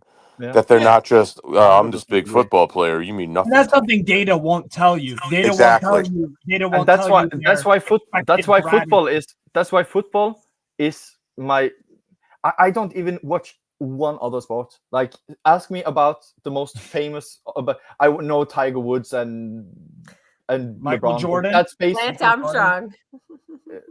yeah. Lance Strong or what it was. Armstrong. No, he was a cheater. But I'm I just don't. making a My joke point there. was the reason why I don't even bother watching other sports the reason why I love football is because it's a cliche, but it's a team sport. So if you have Yeah. Magnus Carlsen in chess or Rafael Nadal, it depends on the quality who they are. But football is about a team. It's about personality. It's about chemistry. It's so many things involved. Like you can have a good watch when City lost Rodri and that had that bad spell, for example. Like that's why I love football, is because of the thing you said, Matt Hatter. Like how they treat the cantina ladies, how they treat their reception. Everything goes to how you create an environment to win. How did Leicester win? Like that would be like a random guy from Norway would win against Rafael Nadal in tennis. That would never happen, even if they played 1,000 times. Yeah, So, but football City also do a gives really us good job of that, like you're saying. but football also gives us the examples of different clubs winning different ways. You don't have to construct your team with a team of good guys that greet the canteen lady. Zlatan Ibrahimovic, one of my favorite players, was an he's absolute a gentleman asshole. backstage, though. He's a gentleman backstage, so don't even try. He's a Scandinavian. Like Mm, he is okay. a maverick off there, and in the dressing room, he's an asshole to the players, and they are assholes to him, but he loves it. Yeah, but He is a how he respectful guy as hell. Yes. He's been a respect captain for like 15 years of his career. Everyone in every club he has been in, except for Barcelona, loves him. So respectful is subjective because I can say the same thing about my countrymen. Everyone says that he's an He's from arrogant prick Portugal, by the way. in Cristiano Ronaldo. But yet, if you talk to the people that know Ronaldo, the people that work with him, how he treats them, he says he treats them whether they're a celebrity or they're the guy that brushes the floor or sweeps the floor out the street. He treats them like they're all the same. But yet, the narrative is just one way. So He's an you can, asshole. I agree. I yeah, agree. if you help your club win, and this is the other side of football that we haven't talked about, if you help your club win, if your talent is so pure and extreme, clubs are also willing to look the other way. Players are willing to look the other way if you help them get paid and if you help them win. Neymar did not have the best discipline in terms of being a professional that other players would see or even appreciate. But as long as he was willing to play football a certain way and help Barcelona win, they didn't care. It's the minute that starts fading and the football gets affected, now clubs also start to consider that aspect and personality of the player. I think that there's different ways. Yeah, but I agree. I agree. I agree with that because what I said, like in the start of the show, everyone has a like you say, there's a million ways to win, and everyone has their own preference. As nothing is right, and my preference, if I could choose, kind of my personality of a team, I would have like the team that everyone hated. I wouldn't Tough to beat. Yeah, but I wouldn't hire nice guys. But that doesn't mean they are shit against. I wouldn't hire people who are rude to the cantina ladies, but I would hire nasty people, players. I would have a team that are like, you would just despise every player if you're a opposite fan. But that doesn't mean I would not hire anyone who is rude to the cantina. My point in that is, yes, there are different ways. And if you're winning, nobody cares about that. But yes, they do, because it affects everyone. So everyone here has gone to school, or presumably, or work, or whatever. If there's a douchebag there, or a girl that is just super annoying, it's going to affect you. With this. I like where you're going with this. Yeah, but no matter what, it's going to affect you. So if for example, I had an office job before. I did very good in that job, but I had like a naggy, the B word, that worked beside me, and I was just hating every day at that job. My point is, I did very good, but I could do even better if she hadn't been there. So my point is, yes, you can have nasty people at the club, or how do you want to say it, but they, at the end of the day, everyone has to like come together to win things. There hasn't been many teams that are separated that can win things. Look at PSG with Messi, Neymar, and whatever. Steve Kells, Med Hatter dropping off. I've got an early flight. Good talking to you, Huggy. Big up, bro. Yep. Good talking to you, man. Remember, don't let perfection be the enemy of the good. Have a good night. Yeah, great quote, Stay man. safe. Great quote. Stay safe and good bless. God bless Stay everyone. safe, man. I was actually gonna ask. Oh yeah, I am. This SPO guy's a fucking troll, but you know what? His mother will. She'll enjoy me later. But it is what it is. It is what it is. SPO's a fucking loser. But anyways, Well, hold on a actually, second. Wait. Whoa! I missed something. Wait, I just wanted to one more point, like about the numbers and whatnot that you guys were talking about. This is one thing I've been thinking about recently with Arsenal fans, and I don't mean any disrespect to them. If the way that you hear Arsenal, mean disrespect to them, we're with disrespect some of them, but not Nielsen. But if you, Nielsen's cool. But if you hear the way a lot of Arsenal fans talk, they almost talk as though like the team is an equation. He's back. Yeah, it's just going to be Excel spreadsheet. Yeah, we need one more of this, half a teaspoon of that, a drop of this, and it'll be perfect. And it's like, no, like those things are all going to be helpful, but that doesn't guarantee anything. The players, the fans, and the manager are using the same words. It's like a definition of a cult. It's like no other. So no, yeah, but literally, I know. My best friend is an Arsenal fan, and I once said that it was a cult, and I said the reason you don't know that it's a cult, it's because it's a cult. People in a cult doesn't know they're in a cult. So. Yeah. I went up. Not Nielsen. Nielsen's cool. So I went on and like searched up what's the definition of a cult, and it was like 9 out of 10 was Arsenal fans without taking the bias. To be fair, seeing something that no other people in the world sees. Like there were so many points, but it's like. Every time you talk to Arsenal fan, we are not saying Saka is shit. We are saying he's average. We are not saying that Arteta is shit. We are saying he's average. He's unlikable. No, he's not. He's my daddy.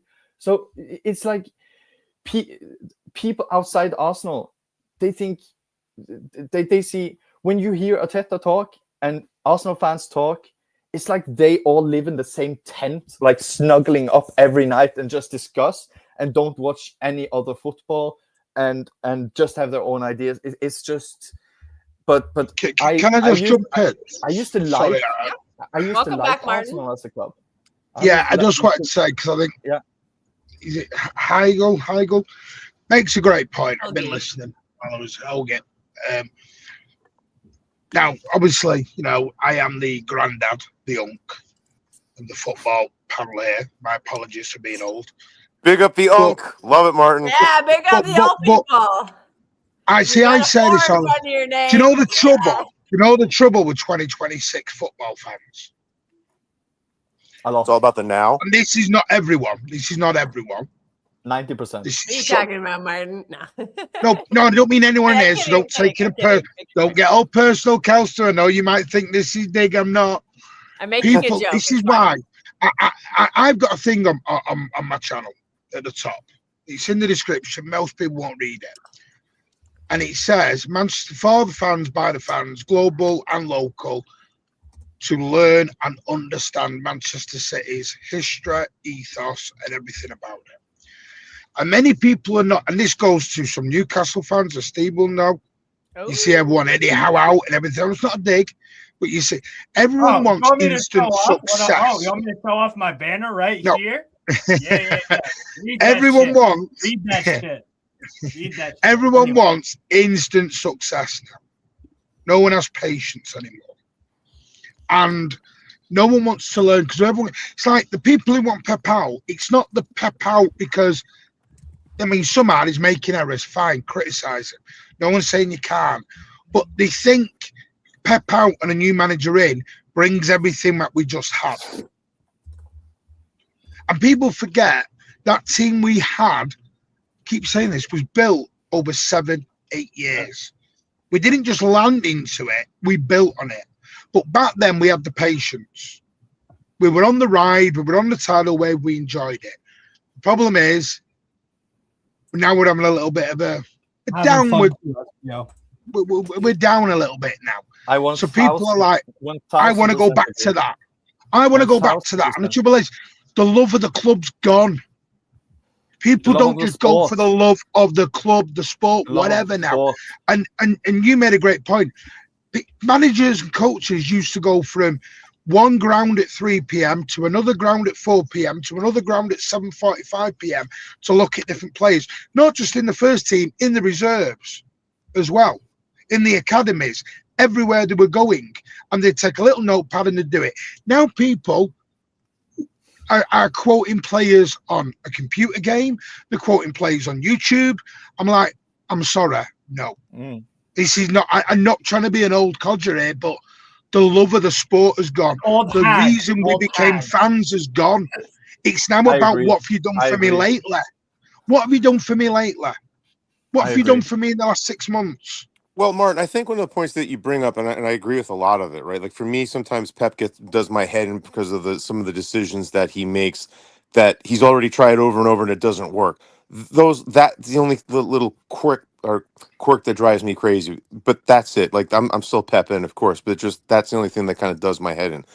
Yeah, I'm mad how to get that. I listen things he does do my head in. Yeah. So we're all on the same page. But to your point about the treble, like that's one thing I think a lot of people just don't really grasp. You've had 9 teams now in 130 years of top flight English football across 5 different leagues. Only 9 have ever done a treble. 2 of them did it twice. That's it. 163 years of the sport, by the way. Okay, even more. But the point is, like, it crazy. People have this idea, like kind of Martin, like what you're talking about. Oh, we need to get back to that. We could do that. Like, yeah, maybe we can, but the probability of us of anyone doing that is so highly improbable. Just accept it for what it is. Drink it in, and always smile about it. And like we are never going to get 18 to 20 trophies in 10 years ever again. No, we may do one, but we're not. I wish we did. Martin, you are from England, right? Yes. Yeah, how do you say it in English? You say it's a good saying that I love. It's about like taking one's. We're here for a good time, not a long time. Yeah. And people are like, when teams are signing players, yeah, who's the next who is signing? Or if you win a title, it's like, oh, we have to win the title next season, Pep out or whatever. Like, to be fair, that is how the athletes think about it. Like when guys win the Super Bowl here in America, a lot of the player interviews after are like, yeah, I'm enjoying this, blah, blah, blah, but it's about next season now. Yeah, but players are allowed to do that because they are in this. That's their job. Because don't forget, Steve. Steve, they're not fans. They're going to leave one day. They're going to leave one day. I 1000% agree with you, Martin. We can't leave. We cannot leave. We're here. Fans nowadays are like, let's say any great team in history, Real Madrid, Barcelona, whatever, like peak teams, they drew games, they lost games. Okay, so I'm going to set the scene. City draw against Watford. Let's say Watford or whatever. But Cherky scores from 30 yards. After that, you will see Twitter blown up like, oh, why is Kusanov playing? Why is Pep doing? Like, enjoy football. You're going to draw games. Chill out. Go and take a walk on the beach and just love the sport. Like, people are too. Just people should really need to just love the sport again, but also the sport is not making me love the game as well. So it goes kind of two ways, because as we were talking about with data, I don't think, like Martin, you remember Premier League in the noughties, like you saw long shots, crosses. Hey, I remember it in the 90s when there was Tommy Yeboah. Jesus. 4-4-2 in every team. Transition, gung-ho football. It wasn't tactical master plan. There was pressing, yes, but it was just enjoyable. It was too many. There wasn't even a six back then. There was no 6 and no 10. No, there was no right wing back, no left wing back. It was 4-4-2, 2 midfielders. The 2 midfielders tackled and got forward. The wingers put the balls in, and the strikers, and one of the strikers headed it down for the other striker to put in the net. Yeah, it was a very simplistic game back then. But at the same time, the simple baseline, it's like, oh, this is a good metaphor actually.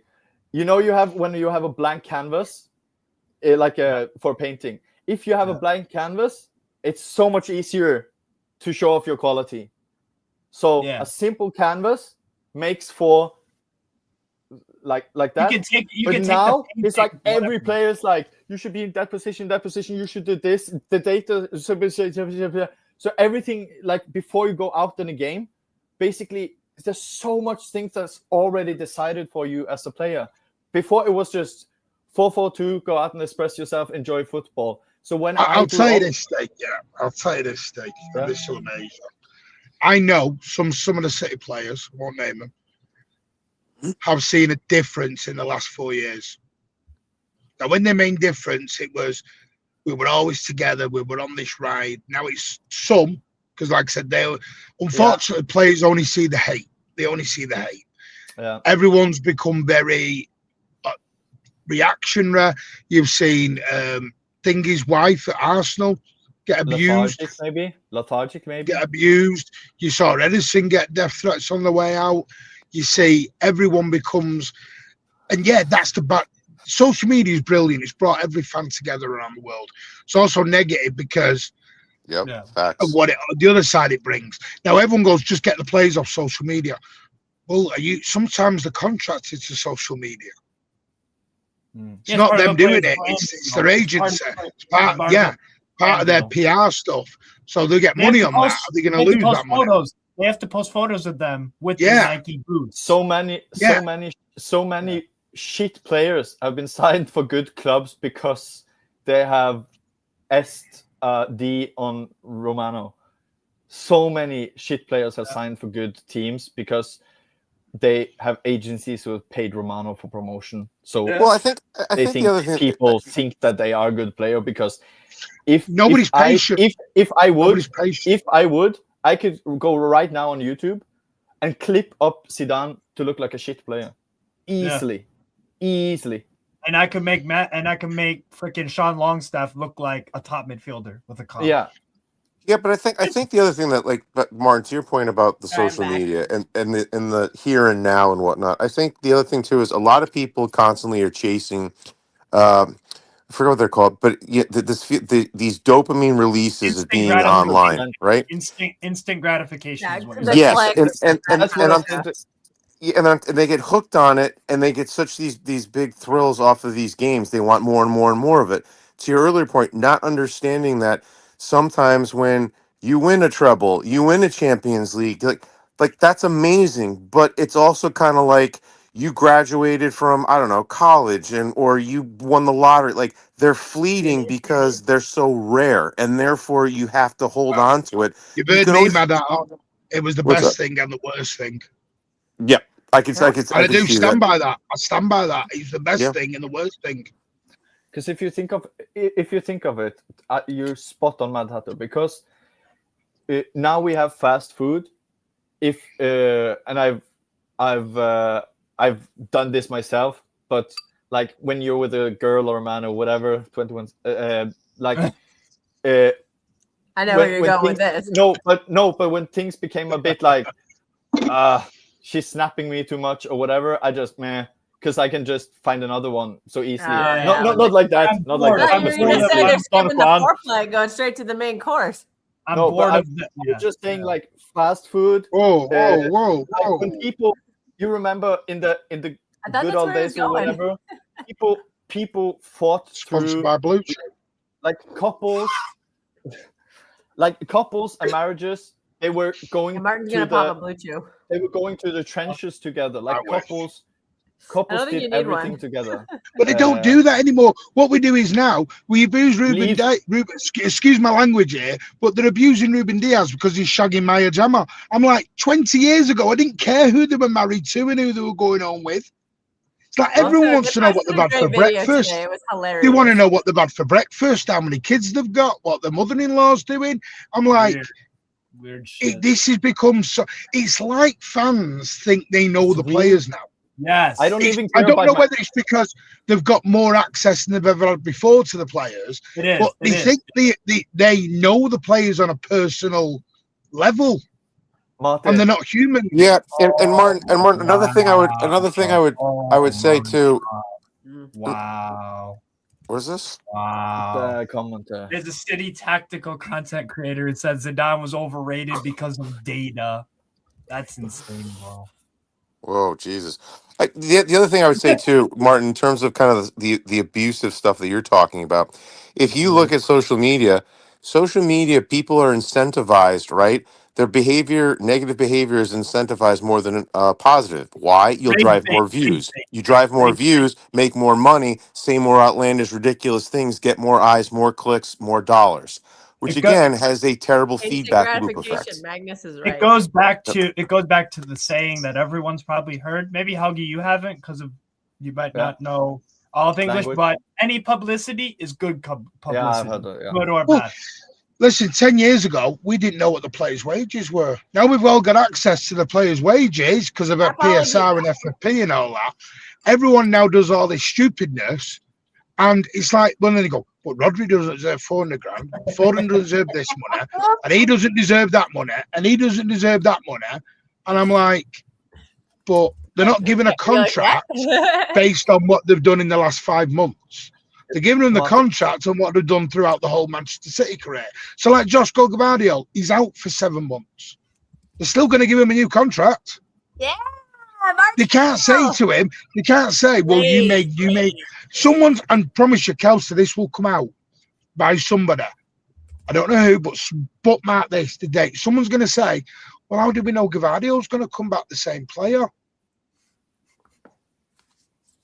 Yeah. Someone's going to say that. So they won't do. So they'll put the contract on hold. Yeah, Alex Morgan. Not give them the contract. I'd go the other way for her. And it's like, come on. First. People are getting contracts based on their lineage, everything they've done. And do you know one thing I will say? There's a club that I love so much because of the way they are run and the way the fan base is. And I look at Dortmund and I think, God, that used to be us.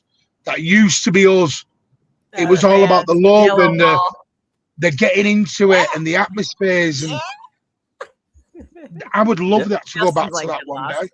And I know football's not like it was in the 90s. I get that. No, but Martin, when you said that people will know like players' breakfast and whatever, I was just thinking about like even me, like my best friend. I was just like a couple of weeks ago, I called him. We were supposed to hang out, and I said, "Oh, I'm coming to you now," and he said, "Oh, you have to go to a different address." And I said, "What?" And he said, "Yeah, I bought a house." And I said, "What? Have you bought a house and you haven't told me?" And I said, "Oh, yeah, just haven't come up." And we had hang like multiple times. My point is, I don't even care that much about my best friend's personal life because I don't just want to chill with my friends. I don't even care about the life that much. So it's just so weird that people care so much about players' life. Like if my best friend said, I had lasagna for dinner, I would say, why are you telling me that? so uninteresting. Like, how come the club's not told me what the injury is and how long he's out for? Because Like, you're on a I need just- to know I just basis. don't- You don't need to I know. just You it's, need it's to weird. know. No, the best thing I heard today, Martin, is that Nico Gonzalez is now John Stones because he got one injury. I lost my mind. They said because he has one injury that's lasted like 2 or 3 weeks, which we've, whatever, get well soon. But apparently he's John Stones now because he had one injury. One. I'm just like, what? That was It's crazy. a match-going fan who said that. I was like, are you crazy? Yeah, and I don't think these I'm gonna react to conversations. that one because I was just like, are you out of They're your not fucking productive, but they're not. No, nothing's productive coming out of it. There's no debate I can have. It's just spilling hate everywhere. There's no. When I debate, I want to have a productive debate. Right? Let's debate like I used to in the pub. I used to go to the game, go to the pub with my mates afterwards, have a drink, have a few pints, debate an offside, debate the lineup, go on. Now it's all hyperbole and him out, sell him, get him. I'm like, it's like you watch. We lost last week and it was a disaster show. It's great. We beat Wolves and then we beat Galatasaray and then we beat Spurs. Everyone will go back the other way and go onto this merry-go-round of loving, and we're back in a title race and we're off. Weather vane. And I'm like, dude, I can't reaction work like that. Dude, I could not believe yesterday. Arsenal fans just completely threw in the towel yesterday. I was shocked. I was happy. Martin. I felt dirty after that game. Martin, I feel I also felt dirty a after thing, saying Hakuna Matata.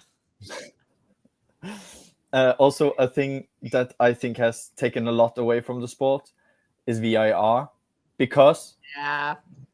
Martin, you know this very good. I'm going to say the name of a derby now, and you are going to say if that could have ever existed today.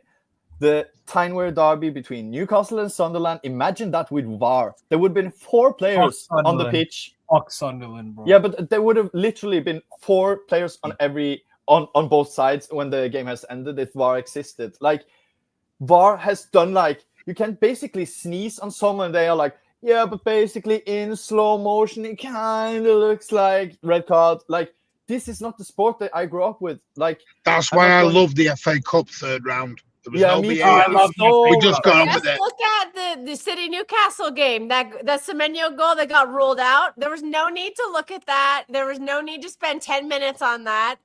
It just wasted everybody's time. It was completely stupid. Yeah, but it's like a metaphor. You know, the canine dogs, the drug sniffing dogs or whatever. When you release them, they just sprint out and just do shit. Or attack or whatever. Like, I feel that was footballers before, like gladiators waiting to come out on the stadium and just fight and just tackle. Now it's like you have a leash on them and just holding them back not to do things because VAR will look at them. Like, players don't go in challenging in the same way. Everything is very like, oh no, I'm sorry. Oh no, sorry, I follow you on Instagram. Oh no, we play on the same national team, so I can't fight with you on the pitch. Remember when I said this last week, Cal? And I said about derbies now, because all the players are best friends. They all go to school with each other now. I hate all the kids are being picked up. There's none of this. Roy Keane, Gary Neville, and all the older City players would not have sat there in the tunnel shaking hands, going, "You all right, mate?" They'd have loggerheads with each other. Roy They wouldn't say hello on the street. He said, they wouldn't say hello if they passed on the street. Now, Bernardo Silva and Bruno Fernandes are going out for tea at 8 p.m. after the game. I'm like, what's going on? That's why I lost all things with the England teams used to hate each other. They'd meet up for England duty, and they'd all just be like, "Yeah, fuck you, fuck you." Fuck and you. also, but 2010 was the last bastion of it. Did you see Matt Gay? Nice now. Go and watch Matt Gay's first interview. By the way, he's Emma Foden glaze. Oh, Jesus. Matt Gay walks in and went, Phil Foden, I love him. I can't wait to play with him. I played with him so many times for England. I'm like, right, calm down. You're not his wife. Calm down, mate. Relax a little bit. I'm like, what are we doing? It's unloving. But Martin, I think you, if you want enjoyable derbies, you just have to watch in other leagues, particularly the leagues with literally any league. literally any France other has league. great derbies with a lot the of Turkish spice in league them. derby was insane. But I still think VAR takes a lot out of derbies still, and I still think one thing that has shifted my and Italian, I tell you that. But one thing I will tell you that changed a little bit. It made me sad the last 10 years, and it has to do with City, and that was the rivalry between Klopp and Guardiola. Best rivalry, one of the best ever.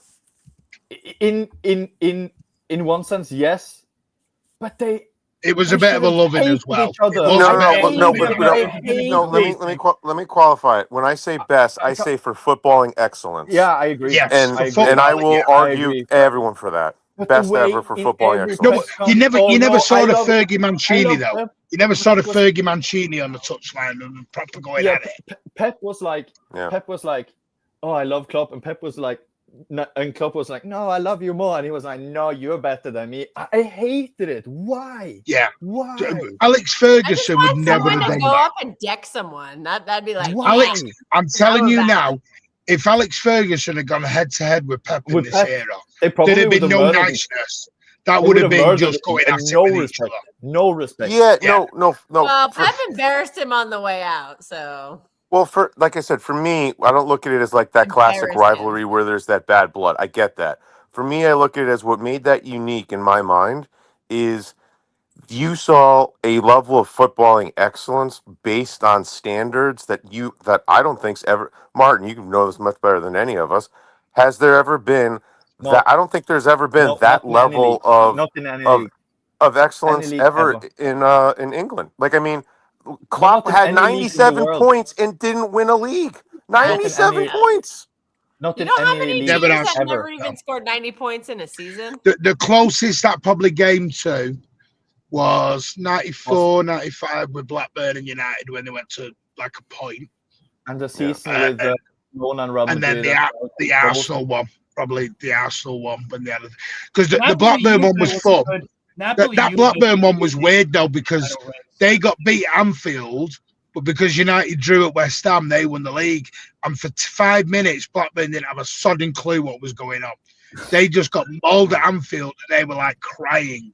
And within 5 minutes, they were jumping around the pitch like lunatics because they weren't expecting United to do that. But yeah, my point with that was that the Klopp Guardiola thing, the reason that it kind of altered my mind state, let's put it that way, was if that's how the fiercest, best rivals on the planet are talking about each other. You remember, Martin, when like every manager used to be, before every game, they used to talk shit about the other team and talk about the other manager. The players used to come out, not even derbies, not even rivals. Well, but Benitez, look at Benitez with Ferguson with his facts. Yeah, but they were rivals. I'm talking about, I don't know, QPR against Wolves or what. Like managers used to talk shit about other managers' tactics and why they are shit and why they are better. Players used to come out, QPR better watch out for us because we're going to slay them. Now it's like, no, we have to respect them. Every game in the Premier League, it's a hard game. I think they've lost that. Do you know what's caused some of that? These brand new stadiums, these brand new state-of-the-art bowls that all look very nice and thing. When again, sorry for showing my age, you go on a Loftus Road on a Tuesday night in the middle of wherever it is, West London, I think it is, or something. A small, compact ground, 16,000 on top of you. It can be a bit intimidating. And people have lost that now. We're now going to these Super Bowls of a stadium and they just, it doesn't encourage an atmosphere. It doesn't encourage. I think it depends on stadium because Atletico Madrid have a brand new stadium and their fans will. This is true. That was hilarious. No, Steve, I'm talking in the Premier League. I love I'm talking the Premier League. Okay. Conte is. It's like Leeds United. You go to Ellen Road on a night game. I am terrified for that game. And you enjoy it and you just have to see what you do. But if they say they went to a big bowl of a stadium, they'd lose their atmosphere. They'd just lose it. Yeah, Goodison closing down, and then that new stadium seems to be. I don't know if it's the same. Remember shit about Wenger. Yeah. It took City years to get used to well, now yeah, it was comms at the time. It took us years to get used to that because we were used to an enclosed main road built by 4 blind architects. It looked like at the end, and it was just enclosed and it was old fashioned, and we went at it hammer and tongue. Now this was literally what I was going to say. So that's insane that someone has just commented out of nothing. I swear that's not my burner account. I was literally. No, we know Louis. We know you're not Louis. You were thinking this. I was literally about when you said about the stadiums. I was waiting for you to finish. Not waiting for you to finish, but after you finish, I was going to say. I wanted to just experience because I love obviously most Italy.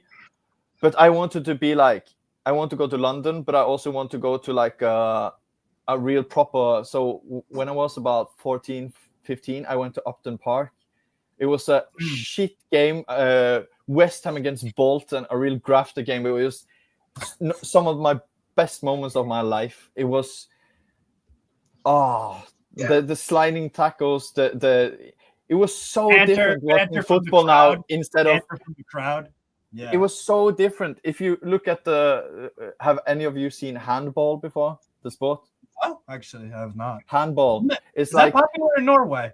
Yeah, one of the biggest sports. I hate it. That's what I thought. The reason I hate it is because they're just like the 16-yard box. They're just keeping the ball outside that 16-yard box and just waiting for a shot. And that's what football is in my mind now. It's so boring compared to previous football. But as Martin say, I'm only 30, but I feel like an old head every time I speak about it. Like the 4-4-2, because everything sounds like a cliche, like the sliding tackles, the red cards, the passion, but that's what football is. So we are not even old heads. It's just that the sport has been the same for about, 140 years. And just the last 10, 15, they have suddenly massively changed with VAR, with social media, with the football, with a no risk football, with a date. The whole sport has changed so much within a short space of time. So we are not like old heads. It's just that it's not like I'm nostalgic looking back at the 90s. I'm talking about the whole sport. The reason it exists is the reason why we turn it on the TV is supposed to be entertainment. Yeah, Nilsson, let's go, baby. No, it is what it is. Right, anyway, I am going to shoot. Enjoy all. I'm back home now. So enjoy. Yeah, Martin, thanks for coming back. We're probably going to wrap this up soon. I wanted to ask how geek, because this is a Man City Galatasaray preview. I don't know how much how geek seen of both teams, but what do you, outside looking in, what are you expecting for the game? And we'll do score predictions as well. Okay, then we'll wrap it up because I gotta go. With Galatasaray? Been on for almost 3.5 hours. Yeah, so. yeah. What are you saying about Man City Gala? Any thoughts in the game? I think obviously transitions. You must look. I think it's gonna be City must look out for transitions. Yes, 100%. If I was a City fan, I would worry obviously about guess who, and but also. In football and in life, I'm not like I hate people who are not hate, but I'm never the person that is like scared of things. Like when I go on stage and sing, I'm never nervous. I just enjoy it. I just like it's what I enjoy. So I have the same mindset for football. So instead of when I was manager, I would never worry about what the other team was doing. You should obviously know what they're doing, but if I was a City fan, so this is my kind of thoughts and analysis before the game. Worry about you. Don't think about Gala. If you do you will win comfortably, and that's it. Yeah, because Gala make a lot of mistakes from the back. If City does good, they beat we Gala. Gotta get Marmouche in there to because he'll actually press and he could take advantage of those mistakes. Yeah, if you press, he's magic. Yes, Marmouche. A really lazy front line. Holland doesn't press. That's the only thing that I can. He doesn't press. You gotta press. Yeah, you gotta press Davinson Sanchez and Bardacci when they're on the ball. I would actually throw my I would actually throw. I love my PS5, but I would actually throw it and smash it at the wall if that meant I could get Mamouche. That's how much I love him. So dude, I've been crying all season saying play him. It was sad he got injured. So but when he came good. back and we just left him on the bench, I was crying. Oh, he's so good. He's no, I can't. Everybody wants Marmouche, and I'm like, what? We have him. Fucking play him. I'm sorry, Doku is not this undroppable player for me. He's just not. I'm going to watch the compilation of in the Marmouche press and the goal scoring threat. After this stream ends, I'm actually going. I'm not even lying. After this stream ends, I'm going to go on YouTube and search Marmouche compilation just because I want. I know a perfect thing you should look for. Look at the highlights of the Newcastle Man City game last year. Sorry, Steven. Just go rewatch that goal he scored against Bournemouth on repeat. Good lord. Oh, I have to bring the paper towels and the cream. Sorry, Steve. I love the guy. I think he's been given a really hard rap. I'm convinced he's going to ask to leave in the summer if he doesn't start a lot of games the rest of the season. He's going and to I think play it'd be himself sad. into I the would team. be really bummed out if Don't he worry, left. he's going to play. He's going to play himself into the team before the season ends, and there will be no conversation in the summer. Don't worry, he will make it. He's not lay down on the ground and give up. He will force himself into that team and become undroppable by the end of the season. He has the talent to do it. I'm not a guru. I'm not an I oracle, love but Marmouche, I could call player FC, but I'm like, he's just that but good. we are allowed to be. That's a big thing. I also don't like about the new age thing. Player FC. Oh, so now I'm not. Now I can't have favorites. Good footballers. Can't I have favorites? I want us to play the best players we have on the team. I'm not saying go out and buy them. I'm saying we already have them. Play them. We don't need to buy somebody. We already have somebody. You're just not playing him.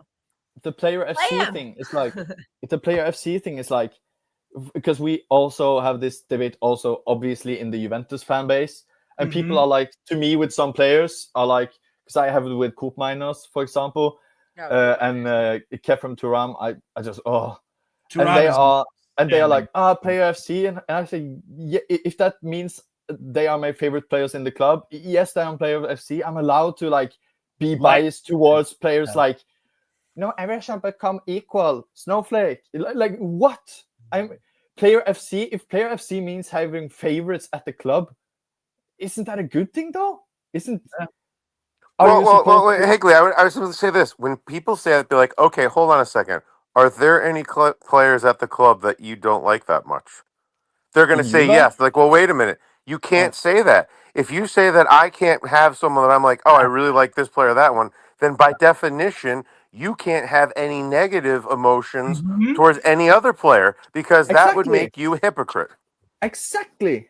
Also, you can. I like all the players on my team, but I don't rate all of them. And there's a big difference between when you're discussing like who you want to play. I want to play the best players, and I want to play who I rate, and that's basically what it comes down to. And I want to see the system in 2026, be I don't the rate best some for of these everybody. players who I used to rate in 2021 because they got old and they're not good enough anymore. I know what you're talking about.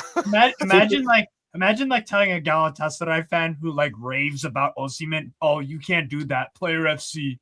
They'd be like, fuck off, please. Yeah. And Steve, you want to know what we have in common? We love our kits. Oh, I have 200 football kits.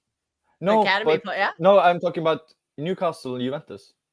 Striped black and white. Black and white. Yeah. And actually, I like Yielded. Hey, what about Weston McKinney? USA. No, you're talking to three Americans. Oh my God, I love him. him. Oh my God, Del Monte. Wow. Oh my God, like Herman Crespo also. Oh my days. Yes. The cool thing is that not the only one to say this, Martin. So the Arsenal fans calling me out too. Oh, what was that about Bernardo? I don't rate Bernardo Silva anymore, and so that means I have an agenda on him. I think he's had some good games for us this season, but ultimately, I just killed him. You want to hear my opinion on I think him? we need to get a better player in, and we can't get a better player in until because I think the game has just moved on. I actually 100% I caused him to faint, Martin. I caused him to faint. I think if you like someone, that doesn't mean you can't stop liking them, or if you haven't liked someone, that you can't suddenly start liking them. And that's how I feel about Bernardo. What?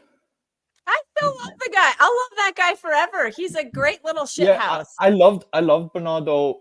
But like, I just think he's starting he's just starting to physically decline, and that's just natural at his age. He has run out of of fuel. Him. It's just, it happens. I agree. I still think he's super talented, but he has run out of fuel. Yes.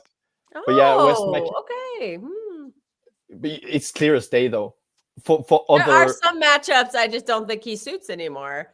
And I think the manager has a very clear bias on him. And I don't know if you watch our press conference, I doubt you watch it, but he literally said, after a game against it's like 20th place son. Wolves, said, he's undroppable. And I'm like, it's Wolves. Yeah. It's Wolves. It's the go guy do who that can't do Go do that at Anfield. Go drop that performance at Anfield. Go drop it against Spurs, and then I'll listen to it. To be fair, I have to be fair. I have to be fair and give credit. He did do that at Newcastle in the cup game. One of the things I figure I give him credit. I give him credit when he's good. One of the things I figured I'd just share with you guys, but see if you remember this. So this was probably 6 or 7 years ago, probably 6 years ago. It was at Anfield, and Bernardo had the ball, and he got surrounded by 5 different Liverpool players, and he dribbled through all of them. I sat there and I was like, wow. Yeah, that's like a goal from 40 yards. I miss that player. That's it. I miss that player. I will always think of Bernardo Silva like that. Always. I can't help myself. I will never forget that. Never forget that. He's such a good little shit house, and he's bailed us out so many times. Like I said, I still love the guy. It's just, I think we as a club just have to move on from him at the end of the season. That's all it is, because I just don't think he's that player anymore. Kels, not consistently, at least. Isn't Premier League a very fast going league? Would you say? Sometimes. And would you say? And would you? It is. And would you say? And would you say that Bernardo Silva has run a bit of a fuel, but he's still super talented? So let's say in a slower league, he could possibly do very good, like Barcelona. If he went to La Liga, or if he went to Serie A, he would fucking destroy it. And that's my point. So good. He would be great. Give him to Papa. Give him to Papa. I want it. Bernardo would be great in League A. I want Bernardo and give him. What team? Depends what team. What team would you put him on in Liga, Steve? Juve. And give him the captaincy the day he arrives. Please come. Please. Yeah, Juve could use a Bernardo Silva. Every team could use a Bernardo Silva except for City. Oh. Because you're striving to be the best in the world. I did not tell him to say that. The Prem is becoming slow and boring. Yeah, there's too many low blocks. I think it's also the Prem is becoming very physical too. There's a lot of bruisers in there now. Every time I watch, because like I said, I watch Serie A every weekend as well. But every time I watch Bundes, Liga, La Liga, every game, or Europa League, or Champions League, every game is more exciting than a Premier League game. It's crazy how boring it has become.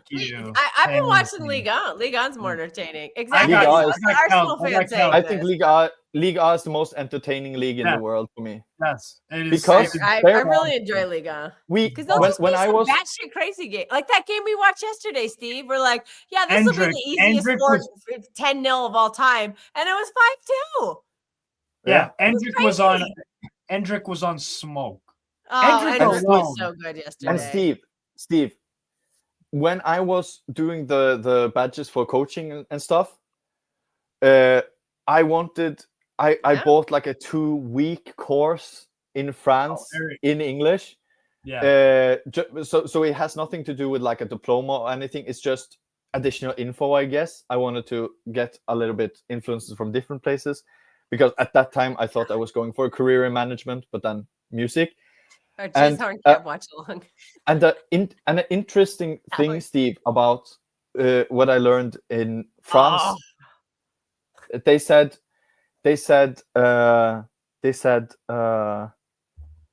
the difference between League A and all other leagues nowadays, they said, is that newspapers, journalists, ex-players that are talking in the media, managers, everybody encourages try and beat the man, try and be maverick, try and be fun. So if for example Cherky, a player like him in Lyon, when he was there, imagine he had 2 shit games, he tried to dribble, didn't work. Yeah, the media focus would be like good at that, he's at least trying to make football enjoyment, but it hasn't been his best games. They're encouraging encouraging fun, exciting football. So the managers obviously want to win. Everyone in League A wants to win, the same as all other leagues. But the managers are more like, I want to enjoy though. I want to enjoy watching my team. But in like Premier Leagues, there's too much at stake. It's like $1 million business, that it's almost like the pressure is choking them from first day. Take less risks. Yeah. So you can't like. That's like you're playing why. Look at Arteta. He doesn't take any. He's like, there's no risk. Yeah, the only team I consistently like watching in the Premier League is Brighton and Bournemouth. That's about it. They go for it. They go for it. Yeah, their managers go for it. Sorry for the metaphor. Fulham is kind of getting into that territory too, though. Yeah. Fulham go for it. They do. They lack talent, but I think Fulham are the same way as Brighton and Bournemouth. I think they go for it. I just wished Fulham had. Okay, Wilson is decent. So, but sometimes you just the moment you see they're getting Bob. They're getting Bob, bro. I think Marco Silva's got something special. He's managed to turn Harry Wilson into a pretty good player. I like Evan Nilsson. Evan Nilsson at Bournemouth. I love watching Evan Nilsson. I want him to Juve. Kluivert's is really good. Wait, hold on a sec. You want him at Juve? Hold on. So wait, you tell me you want En-Nesyri, Jonathan David. I don't want En-Nesyri. I don't want David. Okay. And you have who else? I like David. I like David, but we are not winning the Serie A and Champions League with him, so that's why I don't want him. Kind of. So I rate him. I like that. I like that. That's how it should be at a big club. When you recruit a player, you have to be like, okay, can you genuinely see yourself winning the big 2 with that player? That is a good way to look at it. Yeah, but I like Vlahovic though. But yeah. Wow. Yeah, really? A lot of people that don't watch Juve. So I've seen this general consensus. I don't like the guy at all, personally. No. But that's the general consensus. But for me, I followed him since the Fiorentina days. It is just quality. But yeah, it's just some players you just don't like or you like. Like I have this weird thing about Wilson from Fulham, that he could just be the best player in the world and I still wouldn't like him because I just don't like his face. And it's not even fair. It has nothing to do with ability. English twat. Yeah, that English twat. He's Welsh. So you just but you just have this with, that Welsh twat. You just have that with some players that you just see their face and you're just like, nah. And they're actually we call it a punchable face. It's a punchable face. Yeah. We'll wrap it up here with 3 score predictions from the panel. Okay, we'll start with Man City Gala. I'm going to start, and I'm going to say 4-3 Galatasaray. Game of the match day in the UCL. 4-3 Gala. Delgi? 3-1 City. Okay. Matt Hatter? 3-2 City. Kels? Do I have to? Yes, you have to. So I'm going to say 3-3. I don't trust the midfield. Okay. We don't have. I think missing Semenyo and missing Gahey is a big loss, and also having no Roger or Nico G. I think Nico. I'm excited to see Nico O'Reilly though. I really want to see what he can do because Nico O'Reilly was very good at that game at St. James. So I need to channel that, and I think Bernardo will be next to him. So I think that hopefully the 2 of them can kind of take care of it. But I'm just very nervous. You know me, I'm a very nervous fan. No, you should be. Gala present a good challenge. I think counterattacks worry me a lot, which is why I think 2 goals are going in by the minimum. It's Gahey's going to a big be miss, and I think Max Elaine just had a really rough outing at Bodo Glint. I don't think Pep will trust him, which means I think he'll play Ake, and I don't know if I trust Ake with the pace in this game. You know, every time you say his name, I think of the maybe what's her name? The partner to Jeffrey Epstein, Max Ghislaine. I hear that every time you see that. Every time you say her name is Max Elaine sounds like when you say Max Elaine, Elaine, yeah. Well, that's his name. Yeah. Is it Max? We'll call him Maximus Elaine. Does that sound better? Because every time you say that, I just hear the Ghislaine or whatever, Max Ghislaine or whatever. Going to the Epstein files. Whoa! Oh boy! Oh boy! Anyways, moving swiftly on. PSG Newcastle score predictions. 2-0 PSG is what I'm Who is home? Parc des Princes. I'm gonna say 4-2, 4-1 PSG. Sorry, Steve. I'm predicting a bit slipping. Is Bruno back? Nope. And we've never won a game without him. We have not won. Steve, can you call Bruno and tell him that I want him? I know. With every 3-1. Sounds a little 3-1 who? 3-1 PSG. Wait, is it at Newcastle? It's in France, bro. Oh, all right, yeah, 3-1 PSG. You guys got any money to buy any players though? No. Yeah. No. Come on a free. Helgi. Come on a free to be fourth in the Serie A. Yeah. I'm going with the same as Kels, 4-2 or 4-1. Yeah. Okay. But I think it will be super defensive. When we talked about football nowadays becoming more and more boring, I think that game will be like it'll be just be commercial for foot. No, I think that will be a commercial for football. I think it'll be a shootout. Very good game. Yeah. Oh, so you think we're gonna go for it more than we actually will? Okay. 100%. I hope you're right. I hope you're adrenaline at Newcastle players. PSG. will Nielsen checking in. It would be a fun.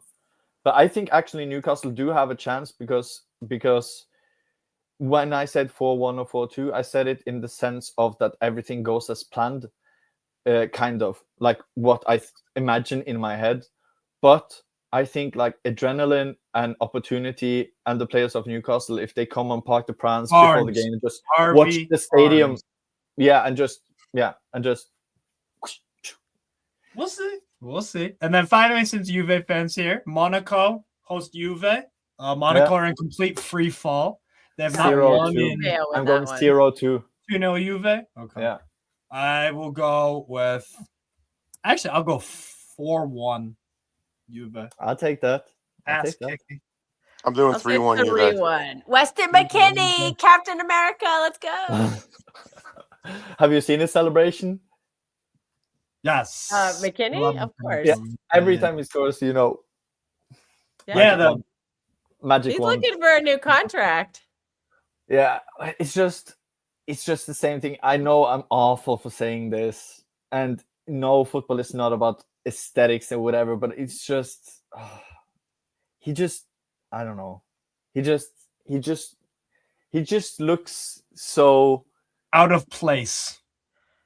I don't he think looks he just kind of have the round baby face kind of thing, and I don't want it to be like, I love ugly players, so it's not like weird. Harry Wilson. It's not like Bruno Fernandez. What? That guy got hit with the ugly stick as a child. Bruno looks like a big rat. I'm sorry. Yeah. So And Suarez looked like a rat. The teeth are so fixable. That fucking dentist is in Liverpool. What's he doing? He's been in Manchester for how long? Go fix your teeth. You're rich. Suarez tried to fix it and clean his neck, though. To be fair. Well, we can do one thing at a time. Fix your teeth, brother. Get those clop teeth. Yeah. See? Yeah, it's the Ederson teeth. McKennie is the perfect encapsulation of most American players. Okay. I couldn't that's put why it we're shit. That's why we can't. put it in a better we probably way. would have struggled to qualify for the World Cup if we weren't hosting it. I couldn't put it in a better way because every time I watch McKennie, like if you, he has been a good player. He has been a good player for us. But every time when I watch the team, every time you watch the team, it's like you want to switch McKennie out with someone. Yes. So it's not that he is bad. because he's actually like, I think he's really good. Like any team in the Premier League who got him got a good player. But it's just like he's so uninspiring and boring. He's just good, but he's just nothing at the same time. But nothing. He's not next level. He's a steady Eddie, is what he is. Yeah. A boring steady Eddie. A boring 6 or 7 out of 10. I will say though, some of the goals on his goal catalog, you can make an insane 100. Yeah, that's what I'm saying. He's a good player, and also like how do you say it in the when you score at the end, often you're often a decider, clinch he's goals. Good, bunch of game-winning goals. Yeah. So he's been so important for Juve the last years. So, but that's also a problem because of the level. If McKennie's also an important Juve player, so bad on ball.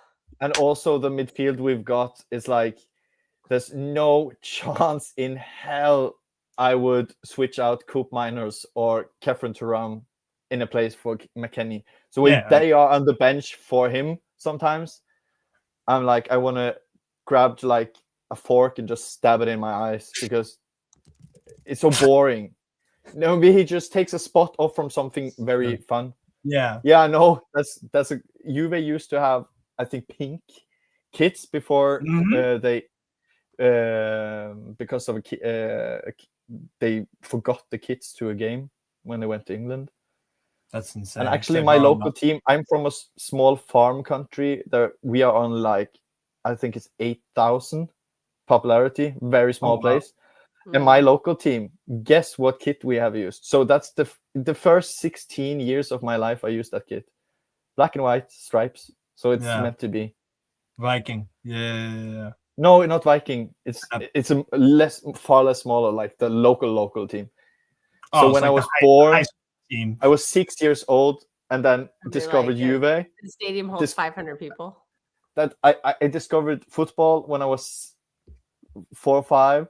Started watching Juve when I was 6. So I watched Juve.